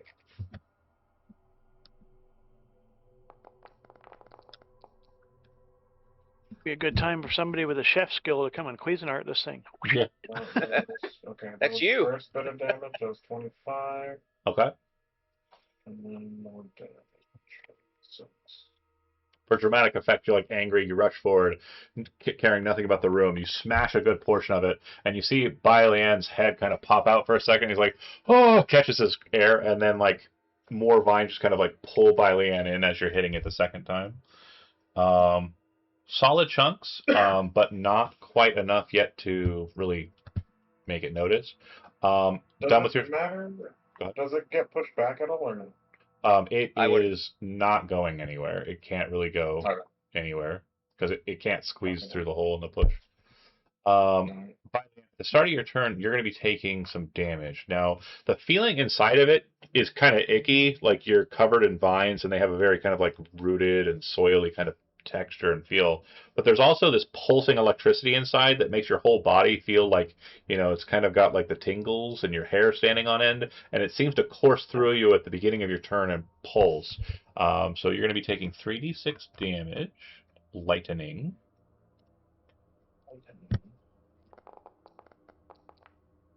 And I will apply Then it is your turn. And as mentioned, you are blinded, which means you can't see anything.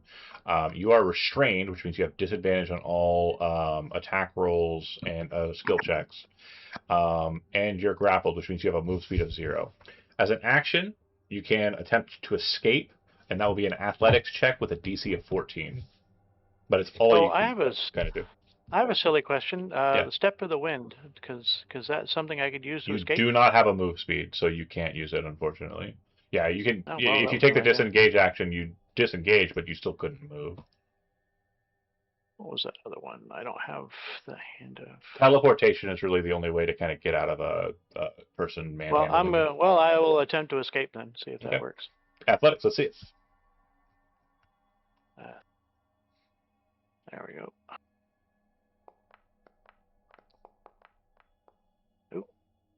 Nope. So yeah, you kind of like try and get out, and like you're able to kind of like show your face a bit. And as you're trying to kind of like grasp onto something, there's nothing for you to really hold on to. Someone would have to help you in that check to get you out. As a bonus action, I think focus punching allows you to. But you can make a bonus action unarmed attack, so you can still punch at the thing from the inside. You just have disadvantage when you do so. Oh, well, I'll give that a try then. Yeah, you might as well. Yeah. I mean, you're definitely flailing around in there for sure. So that'll hit. Dang. Oh. So I guess I can't really apply the You can. the Yeah, you can stunning strike Oh, it still. yeah, I'll do that. Okay, go ahead and give me Not the sure how to damage on that, and then I'll go ahead and click the stunning strike from your sheet, and I'll show you where it's at. Ooh, there we go. In the thing too. So if you look at the picture I posted in the Discord, on the right side of your character sheet when you have it open, there's the tab. And then in the monk features, they're in alphabetical order. You'll see Stunning Strike. And if you just click the word Stunning Strike, it'll throw it next time. But, all right. There it is. Oh, oops. Nope. I'm not stunned. No, you're not. And that was not intentional. I apologize. I only can apologize. All right. Let's try that one more time. Con saving throw. Yes. It failed. Interesting. So it will be stunned. That's what I needed. Hand of harm. That was the other thing I was trying to remember.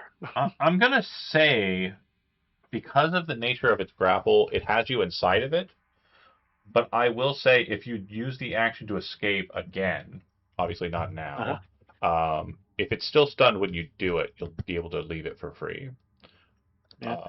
I keep forgetting this hand of harm thing. It's like whatever necrotic damage is, I can do that kind of thing. Yeah, absolutely. Al, you're up. Al's going to, since he sees his buddy in there, he's going to swap over to swords. Yep. Cuisinart. Let's go. Cuisinart, here we come. And then. Will it blend? It apparently will blend, yes. Let's see it. Keep on keeping on. Nice. Go ahead. So your next attack is with advantage because the rapier has Vex. Oh, advantage. That'll hit. Still nice. And also Vex. Savage. Savage. Good choice. And then Hammond's rapier. That would have advantage too, right? Yeah, because Vex. Yeah. And it's stunned. Also, yeah, there's plenty of. Yep, go ahead and see it. Hammond's rapier is obviously the MVP always. Hell yeah. Nice. I go, buddy, it's not going to take you without a fight from me. Oh, I think I've been doing the damage to the wrong one because you had it targeted incorrectly. It's okay. 11, yeah. 16, and 19. That's actually enough to kill it. Wait, hold on. Oh! 11. Wait, let me check. I'm bad at math, notoriously so. Yeah, I've feel you. It is not dead. Sorry, I don't know why I added a Aw. second 19 in my counting. It has 19 remaining. Al, you're able to cut it up quite a bit. For dramatic flair, basically, I'm going to say that you cut around Bylian enough that you're able to kind of just like at the end, kind of with a flourish, kind of go pop, and it causes him to flop out. And Okay. I'll say that he kind of like flops out behind you. It reminds me of the Jim Carrey and Ace Yeah. Ventura flopping out. Yeah. I wasn't the only one thinking that. Just covered in the slime and goop. Was given birth to by a plant monster. Orlock, you're up. Okay, so from what I'm hearing, this guy is very, very low on health, but it's probably like double digits and should 19 total. he's Yeah. gonna. Okay, all right. I'm trying not to metagame, but yeah, okay. So it's No, I 19 health. understand. It looks like it's on the back foot is the best way to kind of just describe it. Okay, all right, sweet. Now we know it's resistant to cold. We know it's resistant to fire. Resistance besides, we don't think there are any. The other thing I'll note is something you kind of catch on. It has electricity in it, so it's probably immune to electricity. Mm-hmm. Yeah, it's using lightning, so I'm not going to use lightning on it. I'll try, I guess, chromatic orb second level acid. Hell yeah, that's a good choice. Let's see that attack. Advantage, it's still stunned. You have advantage. It's Oh, still, it's still stunned? stunned. Yeah. Yes, Anybody okay, got good. any Roundup? We'll just We'll melt this motherfucker. That's gonna work. Let's see that damage. Okay, 4d8. Get some good. Oh, that's 2 1s and a 2 and an 8. Not enough. Not enough. Right there. Solid stuff. On its turn, it's going to be stunned. And it'll go to Balro. Balro.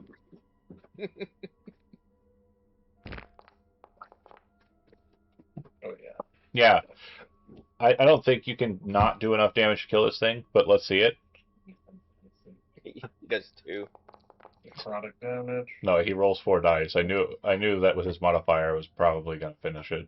So basically, as it kind of gets effectively think of it like a toothpaste tube, but the toothpaste is Bylian, and it's just like pulled out. The whole thing kind of just runs forward, like super sad looking. Barrow leaps into the air and just smashes the thing into the ground, and there's this kind of sickening pop from the core as it's splattered all over the floor. That is the end of the combat. It is deceased. Nothing crazy happened when you stepped into the center of the rune. And Orlock, you're kind of like, you saw him run in there, and we're like, well, okay, chromatic orb acid, boom, and are still kind of like monitoring the situation. It doesn't look like anything untoward has happened due to someone piercing the ring. Looks like it is just floor ornamentation. Can I monster pillar these two? Yeah, absolutely. You are not high enough in Agor's tier to do it for free. Go ahead and give me survival or leatherworker's tools, your choice. Okay. I can do it with advantage because I'm raging. Yes, I know. You want me to roll it twice or just once? Now, if you're doing it on both of them, yes, I'd need 2 of them, please. I forgot to grab the monster peeler's tool. 2 19s, baby. Okay. Okay, so the same for both of them. Not a bad pull here. Hold on a second. Close that out. Find me a Balro. And inside of their Gutty Works, you're able to find these roots that are kind of in their core towards their center. They don't seem to do anything, but they do kind of feel to Balro like they might be kind of worth something. They're called Bixa roots. And I have put the total number of what they are on you for your roll. Jesus. 10 All right. total. And then you'd also find kind of inside of their that both of them kind of towards their core seem to have this like grouping of fleshy petals where the lightning was kind of at. And you'd realize that their core seemed to have a type of flower. Someone just shoots for no reason. I was reloading. Sure. In their center, they have what's known as a cyst bloom.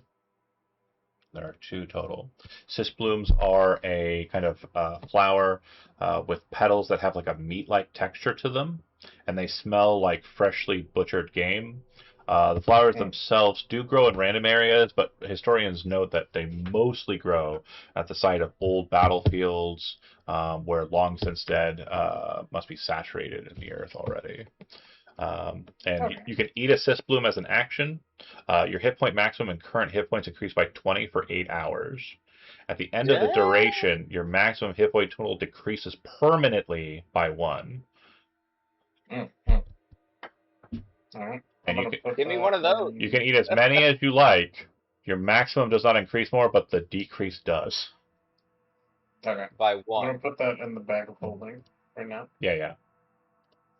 All right, and then it did look like there was a door beyond. As you kind of look through the space and are cutting up the things, you'd see that it does look as though the shambling mound that was in the southern portion was most of the vine work that was blocking that door from rotating. I go, Balro, wait up. Yep. You're doing it. Open it. Use my crowbar. I'm pretty sure you're going to get it. I already opened it. I don't think you can roll bad with advantage. You're doing great, little guy. You pop it open. There's some more roots in here, but these ones don't. I mean, you do like a thorough inspection. You're kind of like making sure that it's not a mound, and it seems fine. There does appear to be kind of markers here on this one here, and on this I side appear here. to not be able to move. I'm stuck behind a dead body. Oh, don't worry, I'll get rid of it. There we go. Oh, Both. Riley Ann, can you heal me up, please? Sure. Who needs healing? Al, right in front Okay. of you. No shot, you got Just What? So this one was a harder. This one's a harder door to open, and as you're kind of pushing on it, you can feel this like mechanism, and then there's a loud kind of splintering crack sound as you push just a little bit more, and you manage to open the door. This one was Hold one on, that Balro. required a step, but you still managed to open it somehow. I'm handling Al a potion of greater healing. Okay. Go ahead and if you want to just click it for him, that way you don't have to transport it from character sheet to character sheet. That way it'll be fine. Pause for a second though, Balro and Orlok. I see you. I will answer your questions here in a second. Just want to make sure that the healing is dispensed before plague is possibly induced. Plague? I didn't mean that. No. Like plague? I don't know what you're talking about. Plague, apparently. Oh, fuck. I just walked up to give Balro a pat on the back for breaking that door so good. God damn it. Here's a potion of healing. Can I not have done that? Unfortunately, it's too late. Okay, Balro, when you pop the door open and break the seal on it, you see inside there is a sarcophagus standing from its feet at the bottom to the head at the ceiling. It's about the height, the full height of the space. It is covered in jade, and it looks as though the majority of the structure is made out of some green stone. But there's jade kind of inlaid throughout. There are no markers or indicators to kind of tell you what this is, but there does appear to be one motif that is very prominent throughout. It is a bull-headed creature with horns that appear to be snakes. Gorgon. Religion check? Yeah, go ahead. It does seem to be indicative of the Demon Prince of Wrath, but this might be something a bit more specific. I need to double check with primal knowledge really quick. Sure. Ability check using one with almost scale. It's just religion. No, religion doesn't in that, so it's just a regular roll. Mm-hmm. Wrath is Yanogu, right? Wrath is Grumnar. Grumnar, okay. I got 11. Yeah, you have no idea besides the context you understand. It does look like it's openable if you want to, but there do look like there are some bones on the ground before it. Don't open it. Open this? No. No. Dude, closed door? Yes. We don't Yeah. want the plague to When come. when I'm you gonna kind of put when it you back. close the door, what you'll notice is it seems to be kind of off its axis and it's kind of like sliding a bit. Like it's definitely no longer hard to open this door because you broke it. Oops. Yeah, if you'd gotten anything less than a 25, you wouldn't have even opened it. So, I'm gonna open this one. yeah, Oh man, seems like there might have been treasure in there then.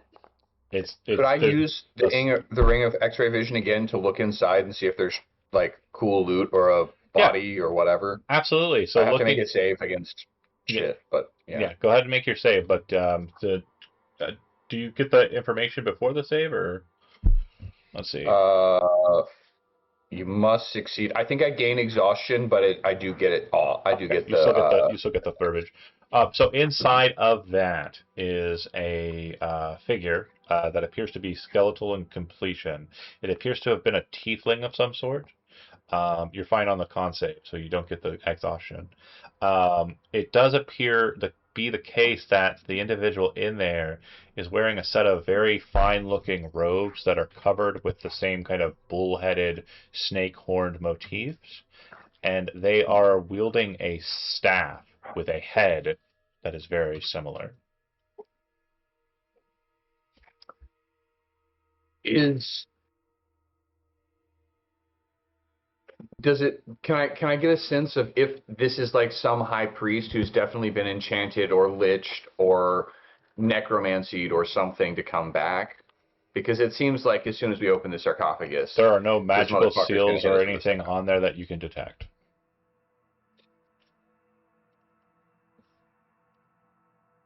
If you want to go for it, go for it. Gentlemen, my greed has risen greatly. I fear that I will try. My man. And he's gonna This He's is the gonna greed they open talk up about in the Bible. the sarcophagus. I go, Balro, get the sarcophagus open. Ah, I take back what I said. okay, let me just open this door real quick. No, don't open that door. Already did it. I got a 19 for this door. Yeah, hold on. I'll get to you in a second. I fucking love Balro. I just want to make sure that the sarcophagus situation is being handled correctly. I think they're waiting for Balor to open it. It doesn't require that. Oh, okay. The opening of it, you will note that the creature inside does kind of jostle a bit when you open it. And when you see the creature inside, it is just a corpse, but the items that it is holding are absolutely up to you to take. Okay. Quick detection, it does appear to be a staff of withering and a robe of scintillating colors. And I hit it with my silver rapier. Or my silver It's not undead. scimitar. It's not undead.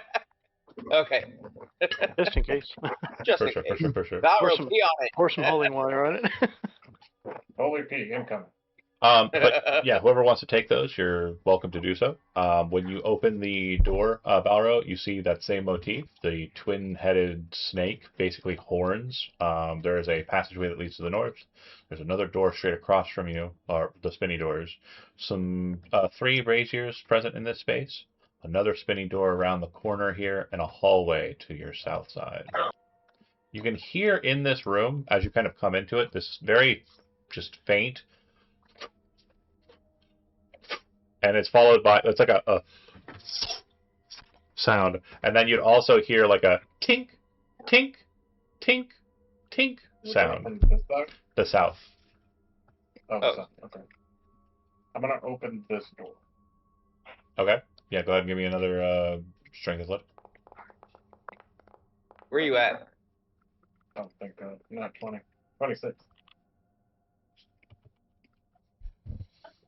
Yeah, I went down to the left. Sorry. you're able to open this. Pause for effect. Hold on a second. Okay. Am I still considered rager? No. No, absolutely not. It's definitely been more than a minute. Okay, so real quick, Balro, you're pushing on the door. Before you continue forward, does anybody else want to do anything checking in this room? Al, you're looking down this way, and every so often you see this kind of red flare of like what looks like a feather or plumage of some sort flying Hmm. past from left to right. And it's like every few seconds, and it seems to be matching. Like it'll go that weird like breath sound that I made. That starts, then you'll see the red plumage, and then you hear the metal tink, and then red plumage, so on and so forth. Oh, my rage lasts for 10 minutes, by the way. Yeah, it's fine. You're still mad then. Ah. So what do I see in here? Yeah, so inside you see a pool of water that appears to be spilling in from some sort of small, just simple fountain system. It does look like the stone of the fountain proper. It does look like it is broken and it is leaking, but it looks as though the water is spilling into something otherwise. It's like it's coming or it's going down into the floor. The water itself, it's kind of murky, but it looks drinkable. And there are broken tablets in the southern corner here, and it looks like a bit of a cave-in on the side there. You can Would it kind Can we take too read? much? the tablets are tablets like the ones you just picked up, except they are broken. They don't work. Okay. Yeah. Would About it be too much time to move these rocks? Balra, what you'll notice is you can see through it, and there's definitely spacing for a small creature to move through it, but your larger companions will not be able to wedge themselves through that area. And once you've all kind of gathered into the space with the water near here starts to kind of move back up into the fountain, almost Great. as if it's kind of like reversing and course and going back into the pool proper. It's a water monster. Let's get out of here. Do you want me to check on the other side of that?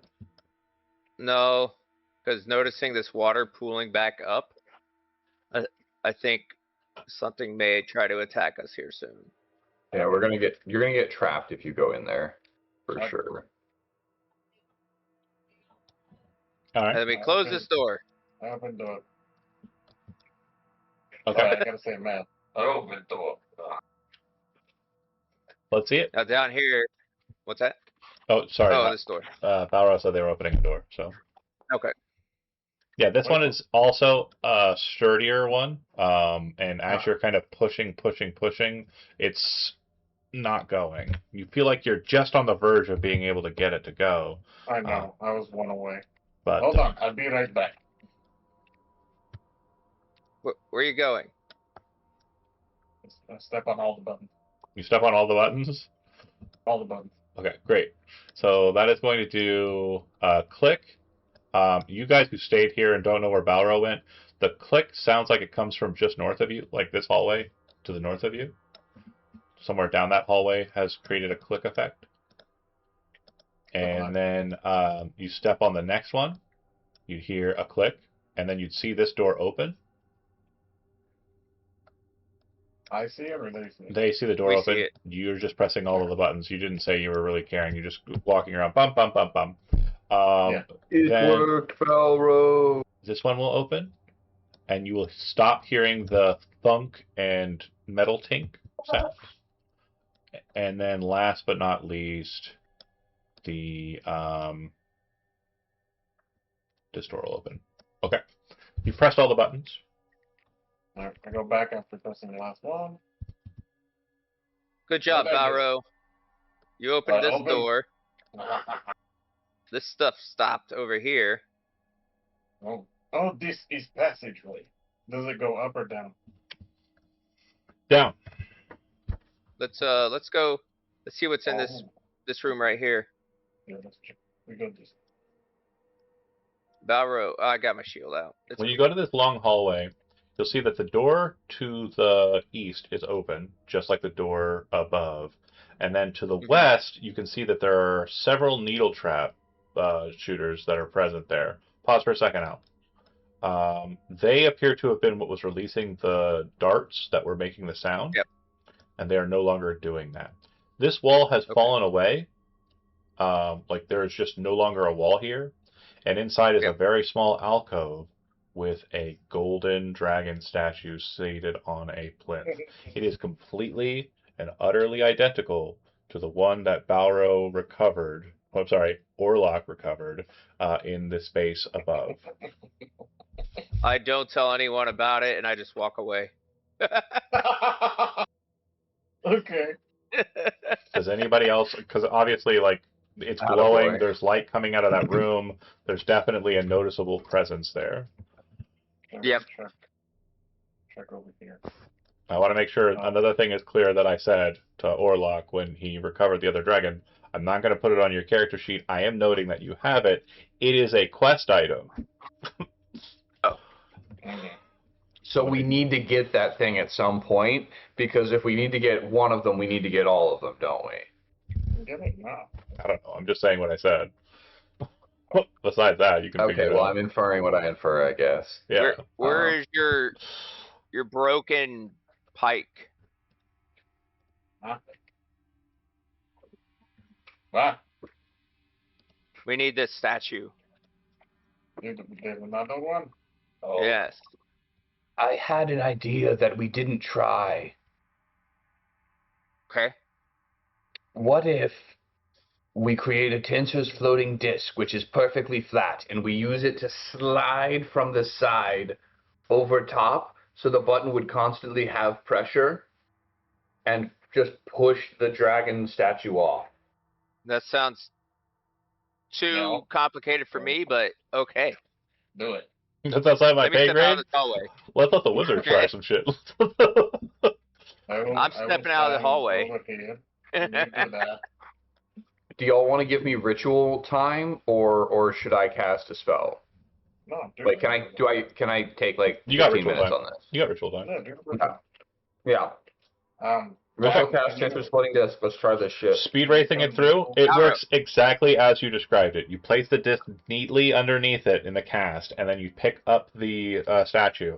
It seems that the tensor's floating disk's force is maintaining pressure on the plate, and it didn't jostle it or oscillate it in any way. You have the second gold statue. These weigh a lot, by the way, so I want to make sure that that's clear. Are you putting it in the bags of holding to kind of just offset that? Yeah. So Balro. Yes, I'm putting both of them in my bag of holding. One to Balro, because, you know, Just in case. he fucking died for that shit. Yeah. Okay, so clear and clear. There is the steps, obviously, that go down. And then, Balro, when you come around to this corner, you'd see the Viper heads. Your most favorite, awesome, cool favorite, the best thing. But you'd see that the door on the opposite side of it does appear to be open now. There was a click from this direction when you pressed the buttons, but whether or not that means the traps are disarmed or not, it's up to you if you want to try and run out that way. I mean, I could jump. I could make it too. Yeah, running and jumping are the same thing, buddy. It's a human body or a goblin body moving at velocity in one direction. So, Yeah. Right. are we doing that? Wait, Can you? I have an idea. Huh. We take the skeleton from north, and we throw the pieces through the hallway. Real quick, there was no pressure traps with the Viper thing before. There were no pressure traps with the spike traps before. They're not pressure plates for those. So just making sure you understand, jumping over it doesn't matter. Baro, do you run out there and test it? I'm gonna put my great sword in front of me. And then start see if muttering, anything happens. the penitent goblin will pass. The penitent goblin will pass. If you slowly walk out, what you're going to come to realize is none of the traps shoot. Spikes don't come flying at you. It seems that pressing the pressure plate disarmed it. Oh, nice. Okay. You're very smart there, Balro. Inside of But this come back. room, there is a foul smell. It smells like urine. Like very bitter smelling urine, and there's a massive pool of what appears to be a brackish green water that is spilling out and overflowing and churning inside of this space. It looks as though this staircase goes up, and this would be out the way you came in, but the other path, and it does look as though like if you were stuck in this room for a long time, like you don't stay in for long because the smell is terrible and it become nauseous. But as you kind of step back out, you would realize had you gone down this way, you would have been stuck in here unless you were able to break the lock door with that 25 DC, and probably would have suffered penalties for the smell. Oh, okay. Awesome. Oh, bad. You chose the right path. Oh, yeah. So, moving along to the next option, left would be north and right would be down. So, or I south. mean, left hasn't betrayed us yet. It's true. Left, it must be. Okay. Bear with. This is where you need Sir Didymus and sneaky rooms. Boom, And boom. my Tinser's disc is non-concentration for an hour, so it's just following me. Wait, are you not leaving it on the pressure plate?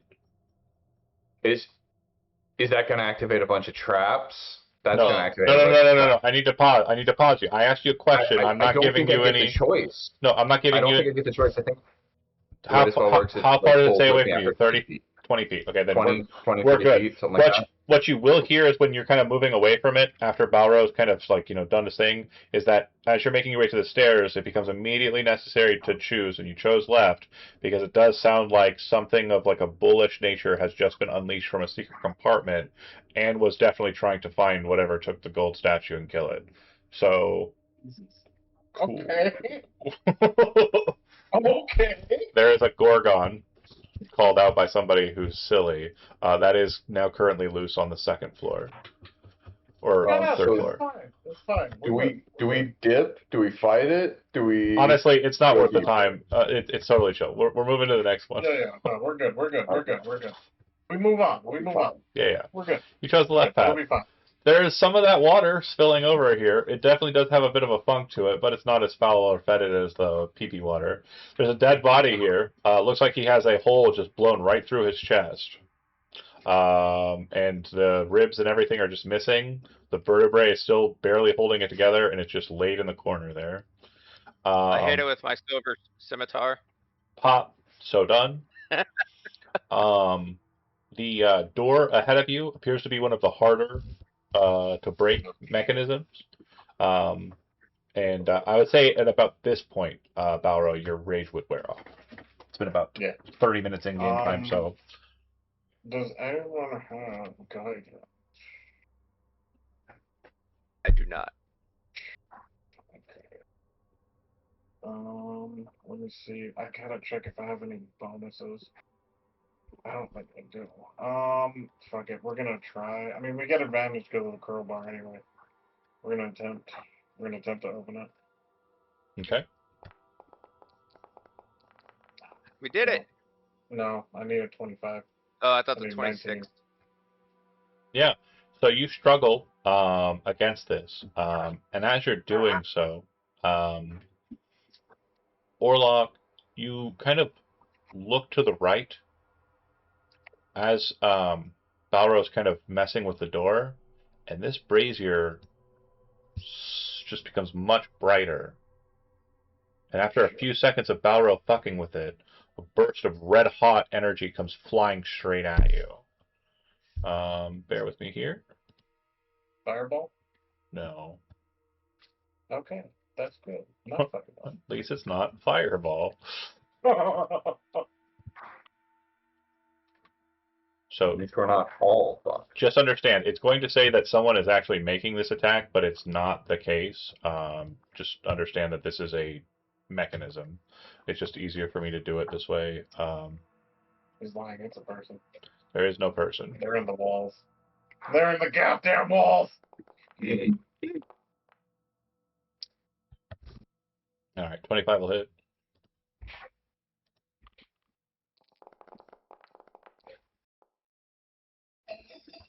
That's not bad. That's not bad. It slams into you with like a white hot force, and as it kind of slams into you, it's very painful. Do you wish to use your stone giant shenanigans? Yes, I was just pulling it up right here. Go, go, go. Hit the heal. Rolling stone's endurance for a minimum 4, but that helps it down to a 15. Better than nothing. And what you understand is Balro may have caused this, and his tampering may have caused this thing to activate. Effectively, after each attempt that Balro makes to try and open that door, the person who is closest to the sconce will be shot at. And if nobody is close enough to the sconce, like if you guys all just retreat upstairs, Balro will start getting shot. Valro, let's go upstairs and try the other stairway. Peter, Okay. genuine. Wait, hold on. Pause. Do you wish to Okay. try it again? Each time it's going to shoot at somebody, is what I'm saying. I Or- don't want to talk again. I want to go upstairs Okay. to the next room. All right, then. If that's the case, just pause for a second. Don't move. Oh yeah, you can. Then we're No gonna go moving. through the other stairway. Do we? Oh, okay. We don't have to. We don't run into that Gorgon. No, I'm just going to, again, I'm just going to, it's a dumb fight. It only is fun if you guys don't know it's coming. Oh, Because it literally, like, you know how you're in that room with the dragon statue? If you grab the dragon statue, it's like right across the hallway, it pops out and shoots its petrifying breath down the fucking hallway. Unfortunately, that was mitigated because of the floating disc. So I just, because it's boring and I don't want to do it, I'm not gonna. Tensor's floating disc is broken. Prove me The wrong. space in front of you, Balro, it's very similar to that cave-in from above. It does look like it is going to be an ordeal for everybody besides you to make it to the other side of the rocky structure here. The marking on the ground here is very interesting in that it seems to be some sort of like eye structure with bird wings and these 4 kind of specifically marked kind of boxes in its center. These 4 rectangular shapes. This doesn't appear to be a religious symbol. You don't know what it is. And it's not arcane Do either. you think that... Oh. I'm gonna test something here. I'm gonna pull out one of the dragon statues. Mhm. First, I'm gonna put it on the eyeball Doesn't do anything. thing. All right, now I'm gonna put it on the square. Doesn't do anything. Okay, I'm gonna take it back. Never mind. I thought it would like. Okay. I will say this. That was When my the dragon statues are necessary, you'll know it. Okay. For sure. I squeeze through here hmm and I open that door. Okay. Now, if you folks would like, you can try and move the rocks. It will just take ritual time. Oh, okay. We can do that. Then I'm gonna do that. Yeah. I'm not gonna We'll go just by do that. myself. You take 10 minutes moving the rocks, and you are able to kind of maneuver them out of the way so that you can move through it. The main thing is that the space out in front of it, the space that it is, and the space to its right will all be difficult terrain moving forward. Balro, when you make it through the divide, you'll see that there's a pathway to the south and the door in front of you. Does it feel like one of the difficult doors? It does indeed. Fuck. Okay, we look for the button.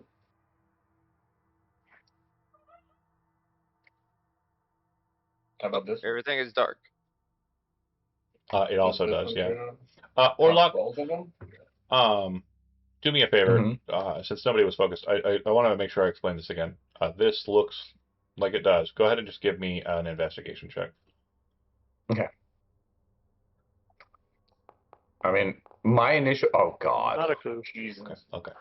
So Bruce strengthening it. Balro, do you wish to try and seize this door, or the one, or the other one? Which one do you want to try first? Oh, shit. I'll try this one. Oh, baby. Not 20. Not 20. Nope. Mm-mm. Yeah, you're pushing and you're pushing. Nothing happens though. There's no recourse. I'm gonna go back. Okay. They look like So, buttons. let me- Let me explain. These look like buttons, but they look like they're drawings of buttons. Okay. Yeah. Then there are the weird looking wings that seem Yeah. to be kind of like flocking together or kind of as one. And then there are 4 eyes that are like the buttons. They are diamond patterns with the Yeah. circle in the center instead of a square. I'll push the circle. Yeah, there's no buttons here. There's nothing to press. Oh, no button. They're just All right. drawings. Yeah, yeah. All right. give me an investigation check. It won't be a hard DC, and I think the problem is me writing it. I've done the classic DM thing of assuming people would catch it. So when the thing, the fire sconce shot at you from before, and what we've noticed about the fires, and nobody's really paid much attention to them. I've mentioned them in every one, but there is definitely kind of like an eye fixation on its center, on its core. So it seems like what this thing is telling you, Balro, is that the buttons aren't here, but the sconces in this room serve the same purposes as the buttons. But what that means in Oh. activation, you don't know. Do you turn the fire off? Or like mute it? Yeah, I'm gonna do this one first. I'm Okay. gonna hit this one. I'm gonna turn it off. If you go through the process and shutting all these off, you will get a similar effect to when you press buttons, except it'll get darker in here. Yeah, absolutely. You definitely feel like there are doors being opened for you. One of them will open the door there. It's just like One of them will open a door. Where is it? Where is it? Where is it? Here. And here. I don't know where that is. We're gonna find it. And then Where's everyone at? We went. Do you have light? Can you see in the dark? I can see in the dark, but I don't Yeah, we think our went down. monk friend can. and last but not least. Okay, so the doors that can open have been opened. There are no other doors that are being opened. Oh, this one didn't open. That one did not open. Okay. No, because it wasn't 5. They were useful. Okay, I'll go this way. Oh, There's pea water. no, that's not being open. No, it's not. Instead, it does appear to be some sort of jello or goop or ooze. A greenish in color. Let's see it. And up, Open the door. up ahead on the side, you see a door that has opened. And you can hear kind of scurrying inside of it. Oh no. Is this the abyss or is this just water? That is a hole that seems to just go into complete darkness. That's right. The abyss. Okay. You know what? I will try the door one more time, and then I will come back. You hear a voice coming from the north, and it says, Oh. "Hello." Hello? Hi. You see a male head of a very androgynous-looking man. He doesn't appear to be wearing a shirt. He has elvish features, pale white hair, kind of stark purple eyes. His skin has a almost kind of like lavender stone color to it. And he's peeking out of this doorway, looking at you. Who are you? We are adventurers from Manor Fort. Are you here to I'm Balro. Are you here to free him? It's him. Who is him? You do not know what this place is? No. And then just like his face twists into this like horrific like visage, and as he does so, his body spills out into the corridor, much different than you expected. The male body seems to be attached to a massive spider frame, and it looks as though he is about to kind of just lose his shit on you. Creating encounter, and he's on the docket. I'm gonna take a step back so we're not in the same space. This guy's creepy. There was like a tingle in my brain. I was like, where's the rest of his body? And I had a feeling it was a Drider. I had a feeling. Oh, I do my little insight thing. Let me click on that. I will also do insight. Equal. Oh. This is gonna be a tough fight, you guys. All right, everybody's on the docket, and Al, you're first on the tip. Al will. Keep in mind, this goes off into oblivion, and it's probably not a great idea to fight here. No, so I don't know where to go to fight this guy. Well, we could go back to the to this room. We all have over range attack, right? Yeah. We do, but it's not. We don't know what this stuff is, so we Yeah, can't go true. backwards. True. Um, It does have bones in it. So yeah. I say There's- we go back to the stair room and see if we can lure him back there, but in the meantime,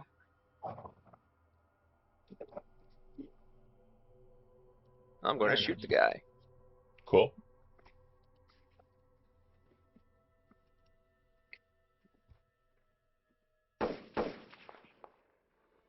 No! Uh-oh. Oh, 13. He kind of like moves. Like if you've ever seen those like movies through like the late mid 20 teens, like that were like horror movies with like witches and shit, where they do that like Yeah. kind of like move, like it's like supernatural or whatever. That's what the Drider does for the first shot. Second shot.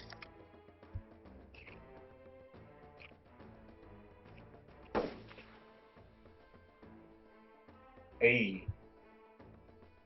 Yeah.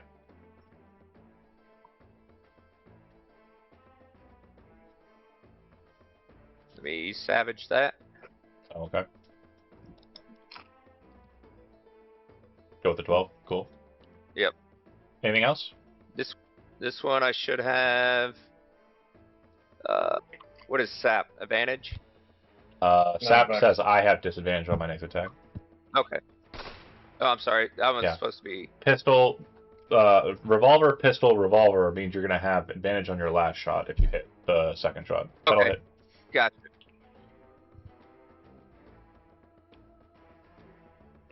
So your next attack per Vex will have advantage on it, but it has to be made before the end of your next turn. So during your Okay. next turn, before the next attack you have, will have advantage. Do the pistol shot. Okay, cool. Yep. I It's, say we move him this way. he's screaming, and he seems to be very annoyed. And as you kind of pull away, there's like this very strange feeling in the air as you're moving away from him. This is difficult terrain, so this would have been 15 feet of movement. Do you want to keep moving or stay where you're at? I just want to make sure, is everyone okay moving to the, Yeah, by Leanne, you're up. If Al's ended his turn. Well, there's a large gap in front of that critter, isn't there? Yeah. yeah. That's the abyss. Okay. I'm gonna go step off the ground and with the boots and go airwalk up to him and go pile into him while everybody's trying to get away. Yeah, since you can't fall, it's pretty smart. Yeah. So one of the things I'm going to do is do the I guess on my last strike I'm going to try and do the necrotic damage. Let's see it. So Well, let me see. Hold on. Hands of Harm is the ability you're wanting to use, right? yeah, yep. Cool. Get stupid thing open again.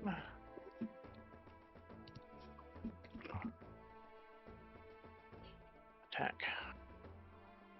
So I have to do an attack first. Mm-hmm. There. Which is going to be awesome. Hit. So I'm going to do a Hand of Harm. Yep. And if you click that feature in your feature pool, yep, you'll be able to click the damage. And then click the damage for the attack itself.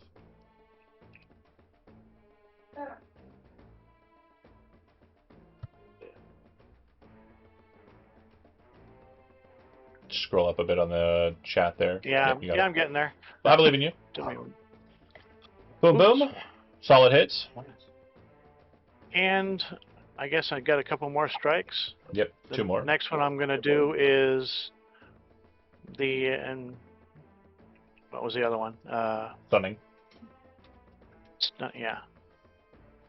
You don't have to declare stunning before you attack, though. Just go ahead and make the attack, and if you hit, then you can pop the stun.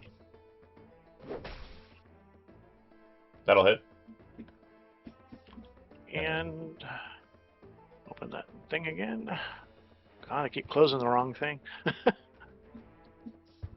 As a pro tip, if you have your character sheet open and you don't want to like absolutely remove it from view, if you scroll up to the top of it, like where the bar is located, and double click, it'll minimize it into a small little like thing you can have on the screen, and then if you double click its name again, it'll pop it open.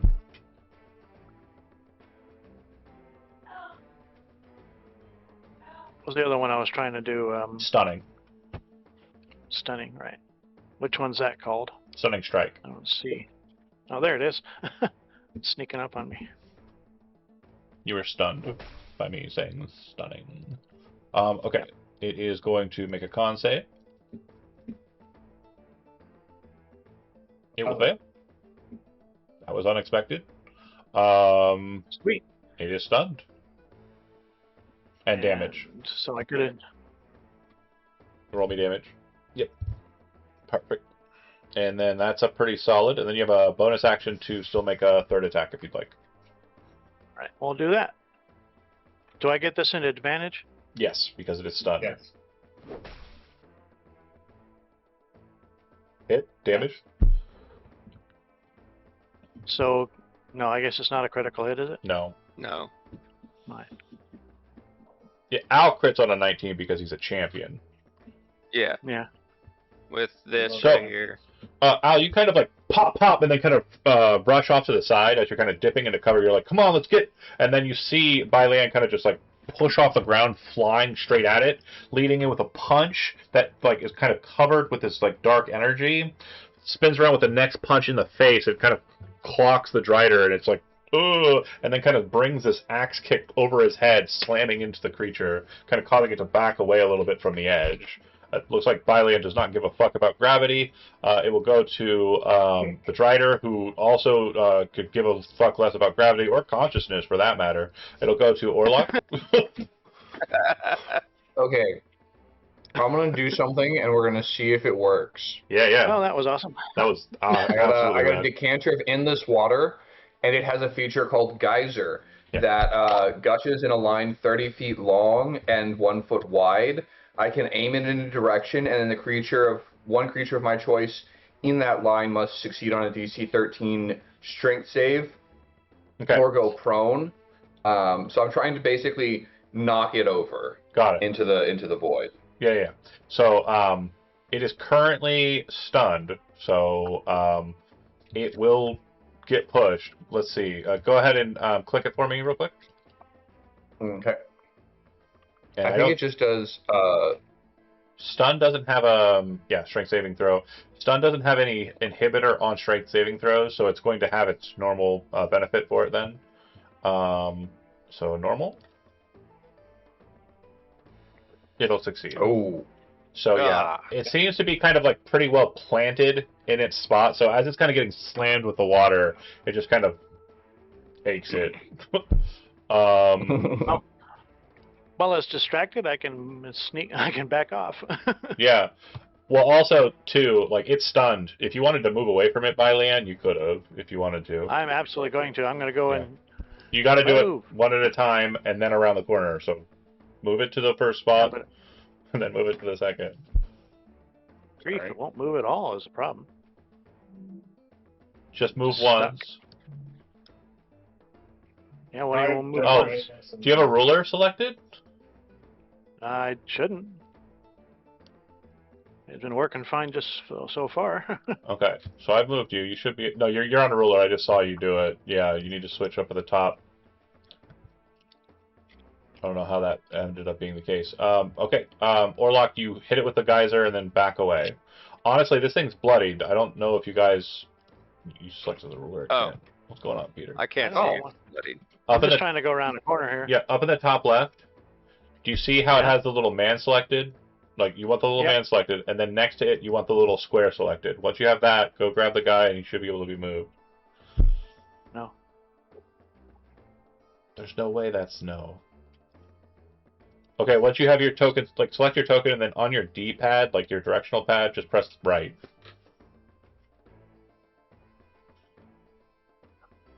How is this not working? I don't know. That's weird.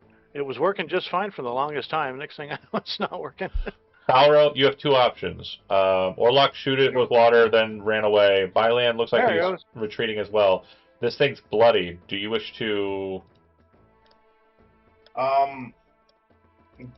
If I So- jump to it, would I have to jump onto it, or can I jump on one of the squares it's on? If you wanted to jump onto it, because it has the stun condition, you can use the jump onto a larger creature, and you wouldn't have to roll to check. Okay, would it still take my action? It would take your action to do it. Dang, I just want to hit it. Fuck it. I'm gonna use an item. I'm gonna use my magic missiles. Okay.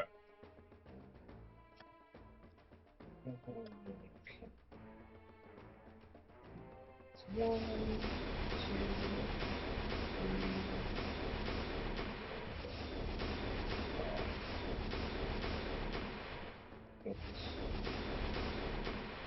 4. Hope everyone's enjoying the beautiful cacophony of magic missiles. That creature is beat the fuck out of. Balro, do you retreat into the hole, or are you staying where you're at? That's still not dead? Jesus. Okay, fuck it. We're staying. We'll stay right here, and then I'm gonna use the bonus action just in case.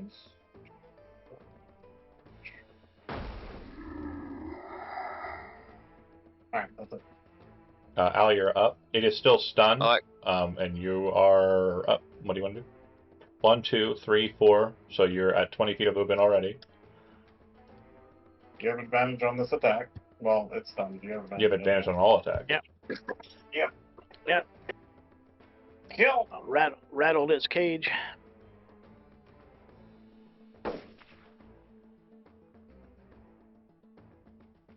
That hits. Pistol. That hits. That's a crit. Oh, crit. Yeah. Yeah, baby.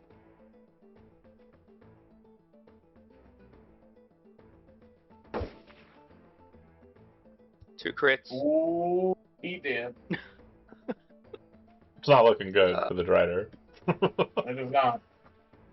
Where He am should I? have There it minded his is. business. Damage. Normal.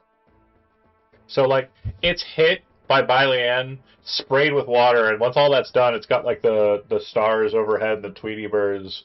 Balro's like, Schnitzels from the cloak, biatch! And then out from the thing comes sliding fucking Al. He holds the guns up. It, like, goes into, like, Street Fighter mode, like, super art activation, and he's like, slams into this thing.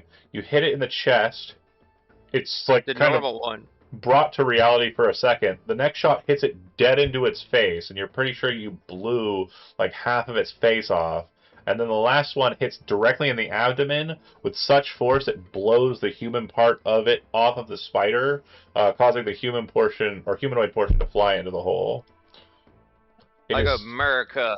dead. It is dead. Its big spider ass is going to be difficult terrain though in that space. And that is it for the encounter. Can I jump over and monster peel? Striders don't have anything to peel, so Oh. you can, but it doesn't, unfortunately. Not all monsters have things to get out of them. Oh, okay.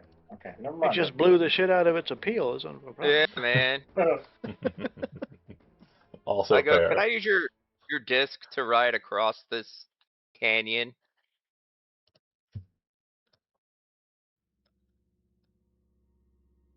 Do you still Warlock. have the disc? So I will say it's only a 10-foot gap, and there's a lot of spider to grab onto on the opposite side, so you can just hop Okay. across. It's no big deal. Okay. What you will note is that the Drider didn't really have a chance to operate. I don't think I got a single turn. But it does look as though the liquid south of you might have been something it tried to press you into. It also looks like it might have been able to try and kind of pull you into its space with webbing. And also you would note that it has markings on it that are kind of an arcane nature, which means it's not just a regular Drider. And the Arcanist would understand that it probably could have teleported like a demon. Similar to the icon of the gate tablet that you have, the markings that are on it seem to make it so it could have teleported. So in hindsight, it's good that you beat the shit out of it with an Alpha Strike, because if you tried to retreat into the room with the stairs, it probably would have teleported into there and fucked you up. Or not, because it fucking sucked. You guys beat the shit out of it. To the north, there's more breaks in the stone, but it does look like there's like a narrow pass on the right. There's this door that opened here just near the icky goop. And